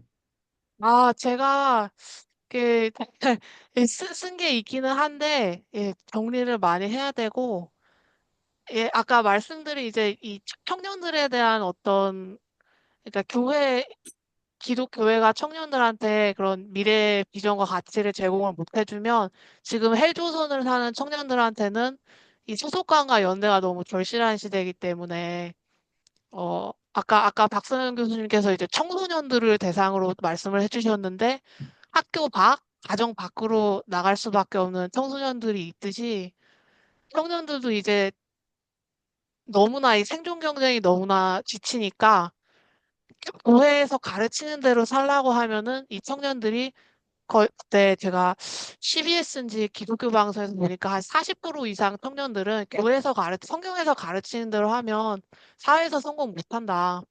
네, 그런 그 방송이 나오더라고요. 그게 벌써 10년 전인가? 그러니까 지금은 상황이 더 심각하겠죠. 근데 이제 제가 말씀드리고자 하는 어떤 핵심 내용들은 다 말씀을 드렸고, 좀 이제 저희 아버지 같이 좀 진보적인 분들은 굉장히 제가 말하면은, 전절자다.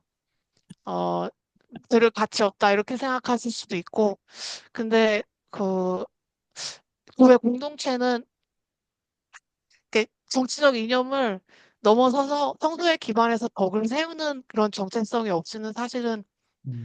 우리나라가 지금 너무 개신교 내부에서 분열이 너무나 극심하기 때문에 1차 세미나 때 목강수 교수님께서 발제를 너무 잘해주셔서 제가 더 할 말은 없는데 그, 그, 그 그리스도의 초월성도 있지만은 이제 사도 바울이 고린도 교회나 갈라디아 교회에서 이제 유대인과 이방인들의 차이를 이렇게 상대화시키면서 교회를 어떻게든지 일치시키고 이렇게 조화 합하로 가는 그런 지도자나 설교가들이 필요한데 우리 사회는 지금 보수 진영이든 진보 진영이든 그러한 특히 진보 진영에서도 이제 비판은 너무나 잘하는데 그 이후에 어떤 싸움 이후에 교회로서의 어떤 하나님 나라의 비전을 얘기하는 분들은 좀 안 보이시는 것 같아서 그게 예.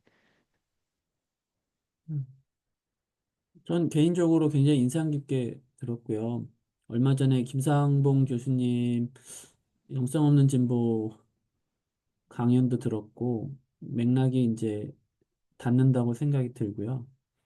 그게 뭐냐면 이제 어떤 과거의 이념이나 어떤 거대 담론으로 닿지 않는 영역에 있는 층위들이 있는데 그 중에 최근에 2030이라고 하는 어, 집단이라는 표현은 좀 적절하진 않지만 하여튼 사람들의 나름의 개개인의 경험들이 있는데 그 부분에 대한 얘기를 듣거나 이제 공감하는 것이 먼저여야 하는데 그게 없이 여전히 어떤 담론이나 어떤 지향점만 가지고 얘기하는 건 이제 옳지 못하다 이런 논의가 아니고 매력적이지도 못하고 설득력도 없고 힘도 없고 뭐 그런 논의에 공감을 많이 합니다.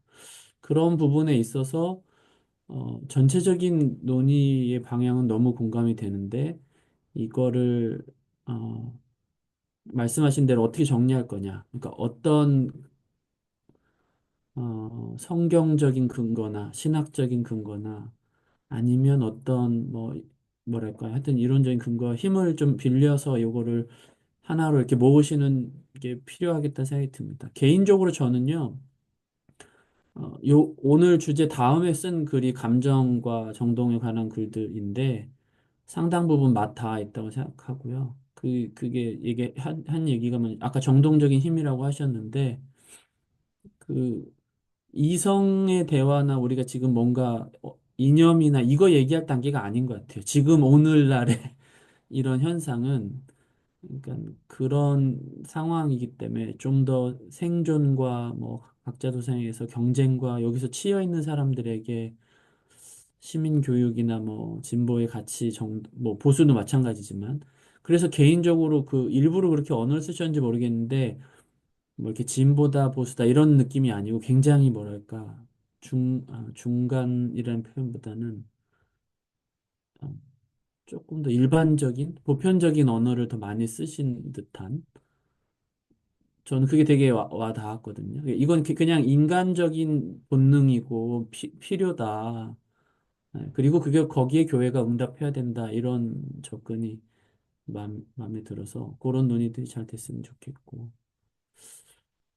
제가 밴쿠버 갔다 왔잖아요. 밴쿠버 때 이제 강의 주제가 있고 뭐 여러 가지가 있는데 그런 얘기는 수업 때만 하고 쉬는 시간마다 밥 먹을 때마다 주로 했던 얘기는 도대체 2030 남자애들 왜 그래? 이거였어요. 저한테 답을 내놓으라는 거죠. 이제 박 박사님은 일부러 남성이 아니라 2030 이렇게 하셨지만, 근데 이제 저도 비슷한 논의였습니다. 그분들이 살아온 어떤 경험치가 있는데 그 부분에 대한 이해 없이 어, 논의는 무의미하다. 그래서 가장 한 6개월 정도 됐는데 페이스북에서 아주 이렇게 이슈가 됐던 한 우리나라 진보 사회학자께서 자기가 사회학으로 가장 진보적인 공부를 해오고 그런 연구만 하고 가르쳐 왔는데 자기 아들이 17세인가 18세가 되는 해 극우 유튜버를 가장 존경한다고 했다고 커밍아웃을 했다. 어떡하냐. 내가 뭘 잘못했냐. 그분은 잘못한 게 없죠. 네, 그 아버지의 잘못이 아니라 그 아들의 경험치와 생각과 그 이제 말하는 방식이 다른 거죠. 그래서 그런 논의들이 공감의 논의에서도 저는 필요하다는 생각이 듭니다. 헤아려 보는 것이기 때문에 이상입니다.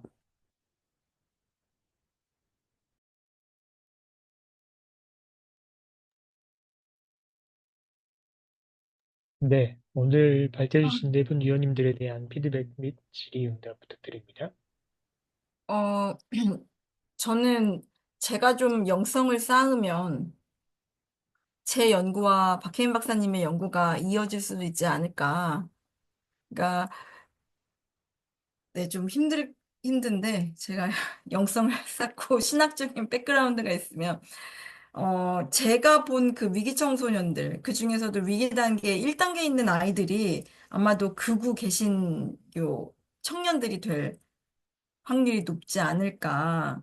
그러니까 위기 청소년이 아니었는데 어느 날 갑자기 그렇게 되지는 않을 것 같고, 뭐 어렸을 때부터 여러 위기 상황에 노출된 아이들이 이제 20대, 30대 때 누군가가 자기를 인정해주고 자기를 필요로 한다라는 거에 열광적으로 반응하는 게 아닌가. 그러니까 보통 위기 청소년들이 경험하는 거는 배제의 경험이지 포용의 경험은 아니니까 그런 아이들이 누군가가 자기를 가치 있다 하고 쓸모 있다고 역할을 준다라고 하면 그렇게 반응하지 않을까라는 생각이 들어서 이제 그런 청년들을 지금 있는 청년들이야 뭐 또 저희가 어떤 대안을 내야겠지만 지금 잠재군에 있는 이런 청소년들 사실은 이제 제가 아까 남녀 성비를 해서 말씀을 안 드려서 그렇지 정말 남자아이들이 그런 위기군이 더 많이 있거든요. 이제 이런 아이들을 조기에 발굴해서 미래에는 조금 그런 아이들이 줄어들 수 있도록 하는 것도 필요하겠다. 그래서 네, 제가 하여튼 뭐 영성을 좀 어떻게 갈고 닦아가지고 연구를 같이 연결해가지고 아까 성신영 교수님이 논문 쓰라고 하셨으니까 뭐 그 저에게도 해당이 되는 말인데 우리 어떻게 논문이라도 같이 써서 네, 뭐 그런 방법도 있겠다 말씀하시는 거 듣고 그렇게 생각을 해봤습니다. 예, 저도 발표 들으면서 갑자기 지금 또 교수님도 말씀하시는 거 들으면서 갑자기 든 생각인데요. 2030이 그 남성들이 대부분 이렇게 극우화되는 혹은 이제 보수화되는 그런 특징들이 우리나라에서 지금 두드러지는데 요즘 이렇게 세계 정세를 보면 꼭 이게 우리나라만의 지금 현상인가? 이제 좀 이런 생각이 좀 들고요. 상호적이 돼가는 것 같아요. 이런 인터넷의 발달로 그냥 그런 사고를 가지고 있던 사람들이 다른 나라에서도 그 2030에서 이제 보수화, 극우화되는 그런 집단들이 많아지는 그걸 보면서, 저기도 그러네? 나랑 생각이 같네 하면서, 이게 약간 네트워킹이 되면서 이게 점점 더 거대해지는 건 아닌가 좀 그런 생각이 좀 듭니다. 그래서 혹시 우리나라 외에도 2030 다른 나라의 그런 극우에 대한 연구나 그런 어떤 현황들에 대한 이야기들이 좀 있는지 갑자기 좀 궁금증이 생겼습니다.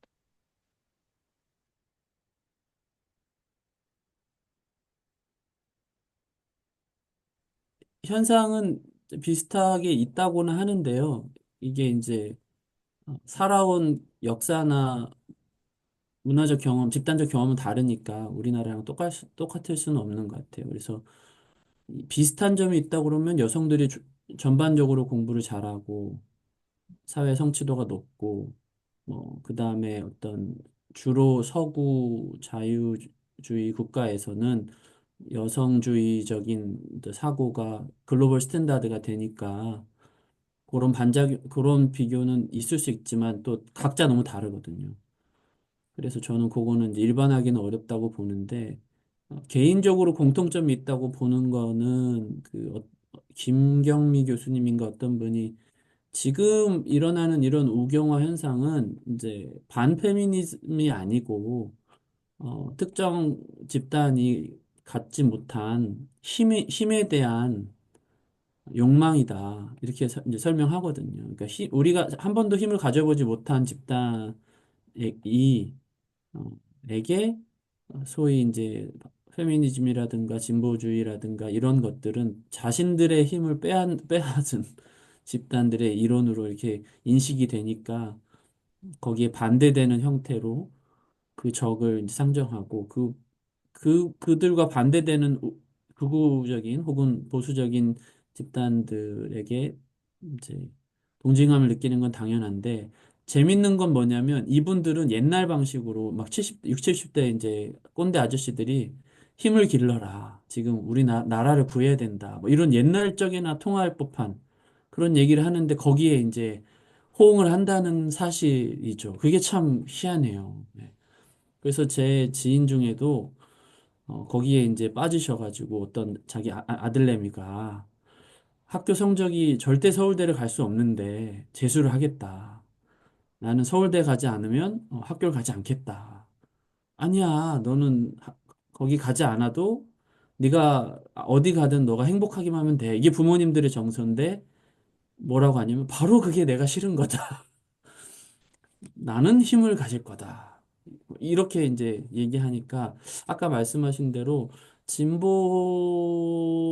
어떤 서사가 그분들의 본능이나 욕망, 필요에 도움이 안 돼. 매력적이지가 못해요. 힘을 갖고 싶어 하는 사람한테 힘 갖지 말고 평등하게 약자를 위해서 살아라는 말이 전혀 반대되는 얘기거든요. 근데 이제 제가 아쉬운 건 뭐냐면 이런 논의에는 이제 오히려 역차별을 당했을 수도 있는 혹은 개인으로서는 이제 힘이 없는 이제 약자층에 속하는 2030이든 뭐 하여튼 그분들의 입장에 우리도 공감해야 된다라는 접근은 좋은데 그 다음이 없는 것 같아요. 그분들은 왜 공감 안 하고 왜 자기보다 더 힘든 더 약자들에게는 왜 이렇게 폭력적이고 어, 그러니까 이해하고 공감적이긴 한데 사실 까놓고 생각하면 아주 좀 못됐어요. 어, 어떻게 그, 해야 될까요? 어떻게 잘. 근데 그 해외 사례 말씀하셨는데, 그러니까 우리식의 좀 극단적인 사례들이 있기는 있는 것 같아요. 근데 조금 더 그 어느 정도인지는 자세히 알아봐야겠지만, 그런 극단적인 세력과 더불어 존재하는 게 상식적인 수준의 인구도 많이 있다라는 겁니다. 그러니까 우리는 조금 우왕좌왕하거나, 그러니까 중도든 이 허리 부분이 좀 약하다는 거고, 우리는 처벌이 좀 약하잖아요. 예를 들면 유럽의 홀로코스트법 같은 경우는 그런 공적인 자리에서 어떤 잘못된 그 나치 발언을 하거나 했을 때 처벌이 어마무시하거든요. 그러니까 그런 사람들 그럼에도 불구하고 신념이라고 해서 늘 떠드는 사람들 있잖아요. 몇 번씩 감옥 가더라도. 근데 있는데 그런 거에 대한 처벌이 강력하기 때문에 이런 것들이 나쁘구나는 아는 것 같아요. 그러니까 그런 신념들을 계속해서 나타내더라도 다수의 사람들은 상식적인 수준에서 생각을 할 수 있는 사람들이 있어서 그런 극우건 극단적인 생각을 가진 사람들이 조금 걸러지는 게 아닌가. 그리고 사회에서도 좀 어떤 자생적으로 뭔가 할 수 있는 힘이 있지 않은가인데 우리는 그런 거에 대한 처벌 자체가 없으니까 극단적으로 가기가 훨씬 더 쉽지 않나? 그래서 분명히 있는데 거기는 거기에 따른 처벌도 분명히 강하게 있고 그래서 그 결과 상식적인 생각을 가진 사람들이 충분히 있어서 우리 같은 것들이 조금은 덜하지 않나라는 생각을 해봤습니다. 이게 전 너무 공감하고요. 그 차이인 것 같아요. 그러니까 공공성이, 그러니까 저희 연구에서 시민성이라고나 할까, 공공성이 기본이 되어야 그 다음에가 되는데, 그게 이제 없는 상태에서 공감을 얘기하면 다 똑같죠. 자기 내 집단 공감을 과잉적으로 발휘해서 그렇지 않은 집단에 대해서 굉장히 폭력적이고 그런 형태의 동참을 하게 되는 거니까 지금 한국 상황에 조금 더 근본적인 얘기는 2030에 대해서 우리가 이해하고 공감을 해야 되지만 좀 더 근본 밑바탕에는 아주 개인과 다양한 사람들에 대한 기본적인 어떤 존중이나 배려나 어떤 그런 부분이 없이 가는 형태라면 문제가 되는 것 같아요. 그래서 두 가지가 같이 일어나는 상황이 아닌가 생각합니다. 공공성이 없는 제가 공감은 지난주에 한번 발표할 때 말씀드렸던 게 이제 그런 부분이랑 좀 연결될 수 있을 것 같은데요. 저는 존중하고 뭐 이런 것까지도 좀 기대할 수 없다는 입장이에요. 그러니까 오히려 그 전에 지금 내가 생각하기에 완전 나랑 생각이 달라서 도대체 이해할 수 없는 사람들, 뭐 조금 아까 말씀하셨던 걸로 하면 2030 뭐 우경화됐거나 보수됐다고 생각하는 남성들에 대해서 이제 사회 구성원으로 내가 받아들일 것인가. 그 정도. 그러니까 저는 지금 이게 아까 이제 박세영 선생님 말씀하신 상식적인 사람들이 있어야 된다 이런 얘기를 하셨는데 이 상식적이라고 하는 표현이 이제 제 표현으로 하면은 사회 구성원으로는 내가 받아들이겠다. 내가 너랑은 정말 생각이 안 맞아서 참 너같이 생각하는 사람도 있구나라는 생각이 들긴 하지만 난 너랑 같이 가겠다. 우리 사회 구성원으로서. 근데 저는 이게 안 돼 있다고 생각하는 거예요. 그래서 이제 지난주에 이제 얘기했던 게 공감한데 이런 거는 너무 거창하다. 여기 가기 전에 먼저 필요한 게 김상태 박사님 말씀대로 하면 이제 시민성이고 제 표현으로 하면 이제 합당성. 그러니까 내가 너를 사회 구성원으로서 내가 받아들인다. 이 정도가 돼야 될 것 같고요. 아까 이제 공감한다. 20, 30대가 그렇게 되는 거에 대해서 보수화된 거 받아들인다. 그 다음 어떻게 할 것이냐. 이 합당성이 먼저 생기고 나면 할 수 있는 게 뭐냐면 불관용자에 대한 관용이에요. 근데 여유가 없는 거예요. 아까 이제 박선영 선생님 말씀하신 것처럼 극단적으로 자기 주장하는 사람들이 있죠. 이게 불가용자죠. 근데 그 사람들한테 엄청나게 처벌을 가해도 그 사람들은 하는 거예요. 근데 이제 그거를 그 사람들이 그렇게 하더라도 아, 참 이상한 사람들이 또 얘기를 했네. 라고 생각하는 상식적인 사람들. 요게 이제 불관용자를 관용하는 사람들이거든요. 그러니까 불관용자의 관용의 조건은 불관용자가 있더라도 우리 사회가 안 흔들려야 돼요. 근데 지금 우리 사회는 그게 아닌 것 같아요. 불안한 거예요. 불관용자를 조금 수용했다가는 난리 나는 거야. 지금 나도 죽겠는 거야. 내 신념도 흔들리겠는 거야. 그러니까 쟤를 쳐야 되는 거야. 저는 이게 이제 지난주에 발표했던 것처럼 극단주의라고 생각하는 거예요. 극단주의. 저는 뭐 극우, 국자 이 표현은 정말 그 애만 사람들 갖다 휩쓸려서 말하기 때문에 다 빼버리고 싶고 극단주의. 그러니까 더 이상 너랑 나랑 같이 갈 수 없고 너는 나의 사회 구성원으로서 난 받아들이지 않겠다. 근데 이 태도가 너무 팽배하다는 거죠, 지금. 근데 문제는 실제 이 표현을 쓰는 사람들은 극소수인데, 극단에 있는데, 그 안에 넓은 스펙트럼 안에 있는 사람들까지도 몰아치는 거예요. 제가 지난주에 이제 얘기했던 것대로 말하면, 정광훈 집회에 나가서 기도하고 찬양 부르고 운동에 있는 사람들 가운데 어떤 사람들은 극단주의가 아닐 수 있어요. 진짜 순수한 마음으로 잘 뭘 몰라서 그냥 조국 교회를 위해서 기도하고 싶어서 나간 사람일 수도 있어요. 그럼 이제 그 사람들이랑 극단주의에 있는 사람들을 이렇게 좀 분리해야 되는데 이제 그 정강원 집회를 바라보는 시각에서 소위 진보라고 불리거나 내가 상식적이라고 이제 생각하는 분들이 싸잡아서 다 극단주의를 모는 거예요. 그 사람들을. 그러면은 그 정말 나는 조국을 위해서 기도했는데 내가 극우인 거야? 라고 이제 몰리는 사람들은 진짜 극단으로 가는 것 같아요. 그래서 지금 양쪽에 다 저는 문제들이 있다고 생각이 들고 있고, 이게 지금, 정치 논리는 당연히 자기의 정체성을 위해서 몰아쳐야죠.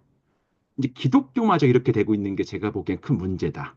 기독교인들은 적어도 합당성, 그러니까 정말 원수를 사랑하라고 했으니까 내가 보기에 정말 받아들이기 없던 극단적인 입장을 가지고 있는 사람도 나랑 다르지만, 나 그래서 수용하고 싶은 생각 없지만, 정치적 입장에 대해서, 그러나 기독교적인 신념 하에서는 우리가 같이 형제로 볼 수 있고, 또 정치적으로도 너랑 나랑 다르지만은 같이 사회를 구성해야 될 사람으로는 보겠다 정도의 낮은 수준의 합당성 정도는 좀 회복해야 되는 게 아닌가. 지금, 좀, 그게 좀 제가 이제 지난주 발표에서 이게 정말 오해를 살 수 있고, 그러니까 지금 한국 교회에서도 지금 중립을 인정하지 않거든요. 그러니까 제가 지난주에 그런 얘기를 했어요. 이찬동 목사님 사건 같은 경우에 조금 의아하다. 이찬동 목사님 사건 같은 경우에 사실은 오해될 표현을 쓰신 거는 분명하지만은 그렇게까지 몰아칠 필요는 없었다고 생각이 드는 부분인데도 중립은 배신자가 되는 입장이니 이거 조금 문제지 않는가 이런 얘기를 하면서 뭐 이게 내부 세미나니까 외부 안 나가니까 우리끼리 한번 얘기를 좀 해보자 뭐 이렇게 해서 좀 나눴던 부분인데 저는 불관용자를 간용할 수 있을 정도의 이의 사회적 시민성, 합당성이 생기기 위해서는 사회 구성원으로 좀 보려고 하는 태도, 그러니까 따르고 살아가는 게 아니라 옳다는 게 아니라 나랑 다르고 내가 갖고 있는 신념하고는 옳지 않다고 보이지만 그래도 나의 사회 구성원 파트너라고 생각하는 정도까지는 가져야 되는데 지금 이게 안 되고 있는 것 같아서 저는 극단주의라고 부르고 싶었던 거예요. 제가 그 부분을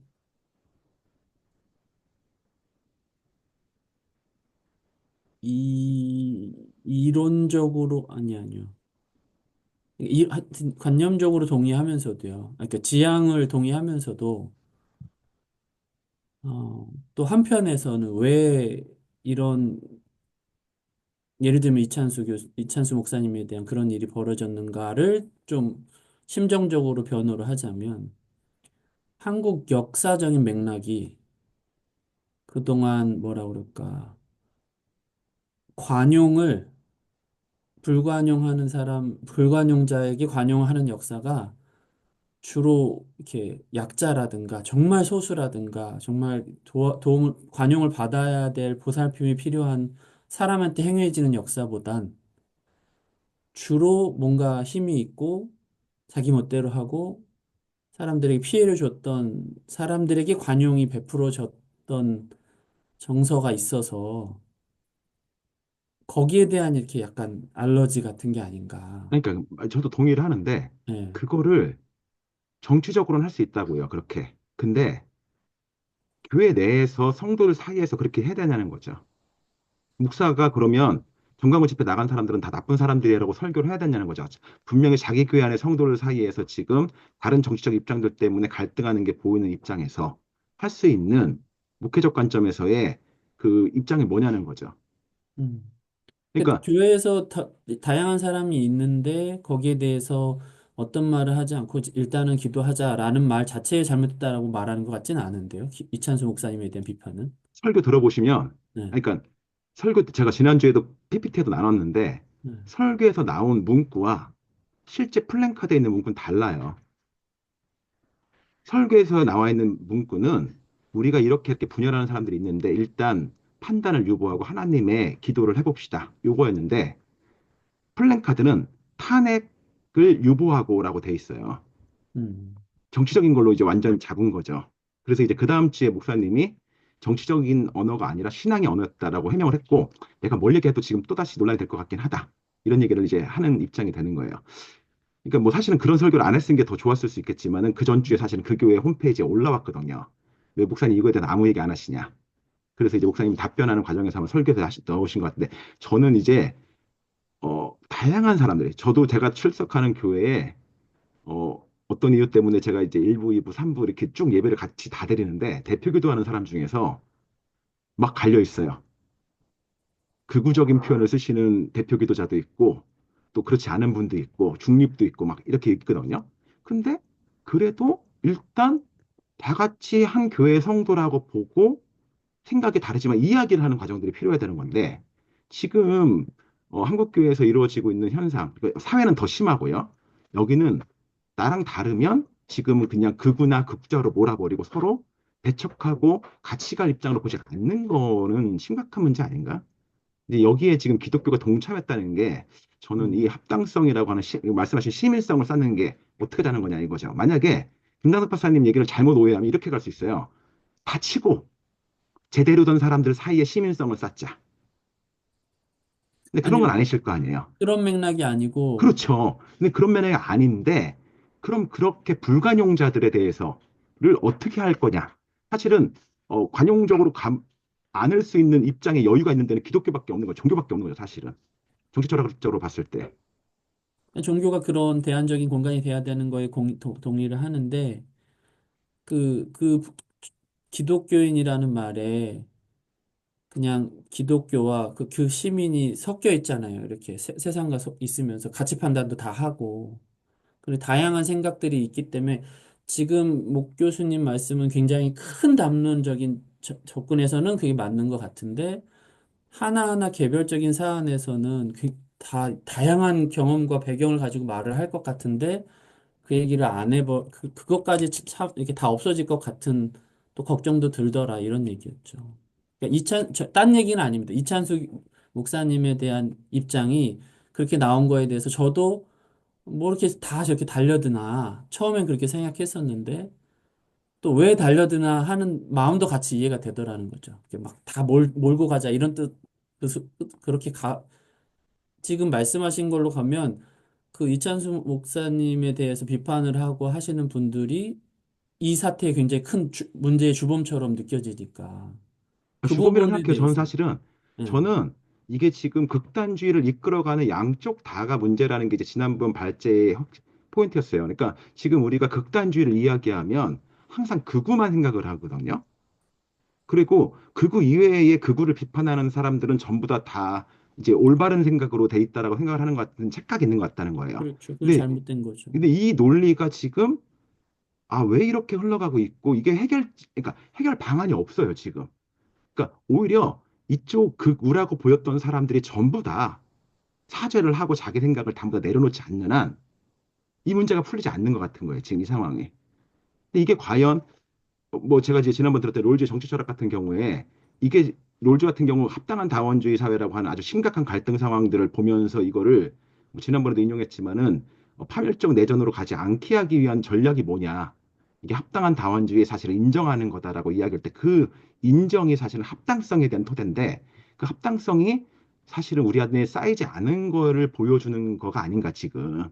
근데 이거를 보여주고 만들어 나가는 과정이 정치 철학적으로 벌어지기 위해서는 롤즈도 그랬는데 종교부터 시작해야 된다는 거죠. 종교부터 이것들이 이런 합당성을 쌓고 나아가서 정치 공간에 들어가까지가 돼야 되는데 지금은 종교까지도 이렇게 돼버린 듯한 느낌. 그래서 제가 지난주에 이제 발제하면서는 기훈실이 이제 해야 될 것과 하지 말아야 될 거를 이제 포스터화 했던 거가 굉장히 잘 만들었다. 그게 딱 롤즈가 하고 싶었던. 그러니까 표현인데 사실 그 표현을 일상 제가 다른 분들하고 얘기를 하는 과정 속에서는 극우에 대해서만 적용을 하세요, 이거를. 아, 이게 물론 이제 그 심정적으로 저도 동의를 하시지만 이게 위험할 수 있겠구나. 이 과정에서. 뭐 이런 생각이 좀 들어서 불관용자에 대한 관용, 합당성에 대한 회복 뭐 이런 얘기들을 조금 해야 되는 거 아닌가 이런 생각이 들었던 거예요. 시간이 많이 갔는데 마지막으로 하시고 싶은 얘기 좀 있으시면 하시고 없으면은 이 정도로 마무리를 지으면 어떨까 싶습니다. 사실 제가 저희 집 아이들이 셋 다 학교 밖 청소년이거든요. 박선영 교수님 깊게 잘 들었습니다. 학교 밖 청소년 자체가 문제가 아니기 때문에. 음. 너무 감사드리고요. 박선영 교수님 자꾸만 너무 겸손하게 말씀을 하시는데 교수님 저희 공부에 꼭 필요하신 존재니까 겸손한 말씀 안 하셔도 됩니다.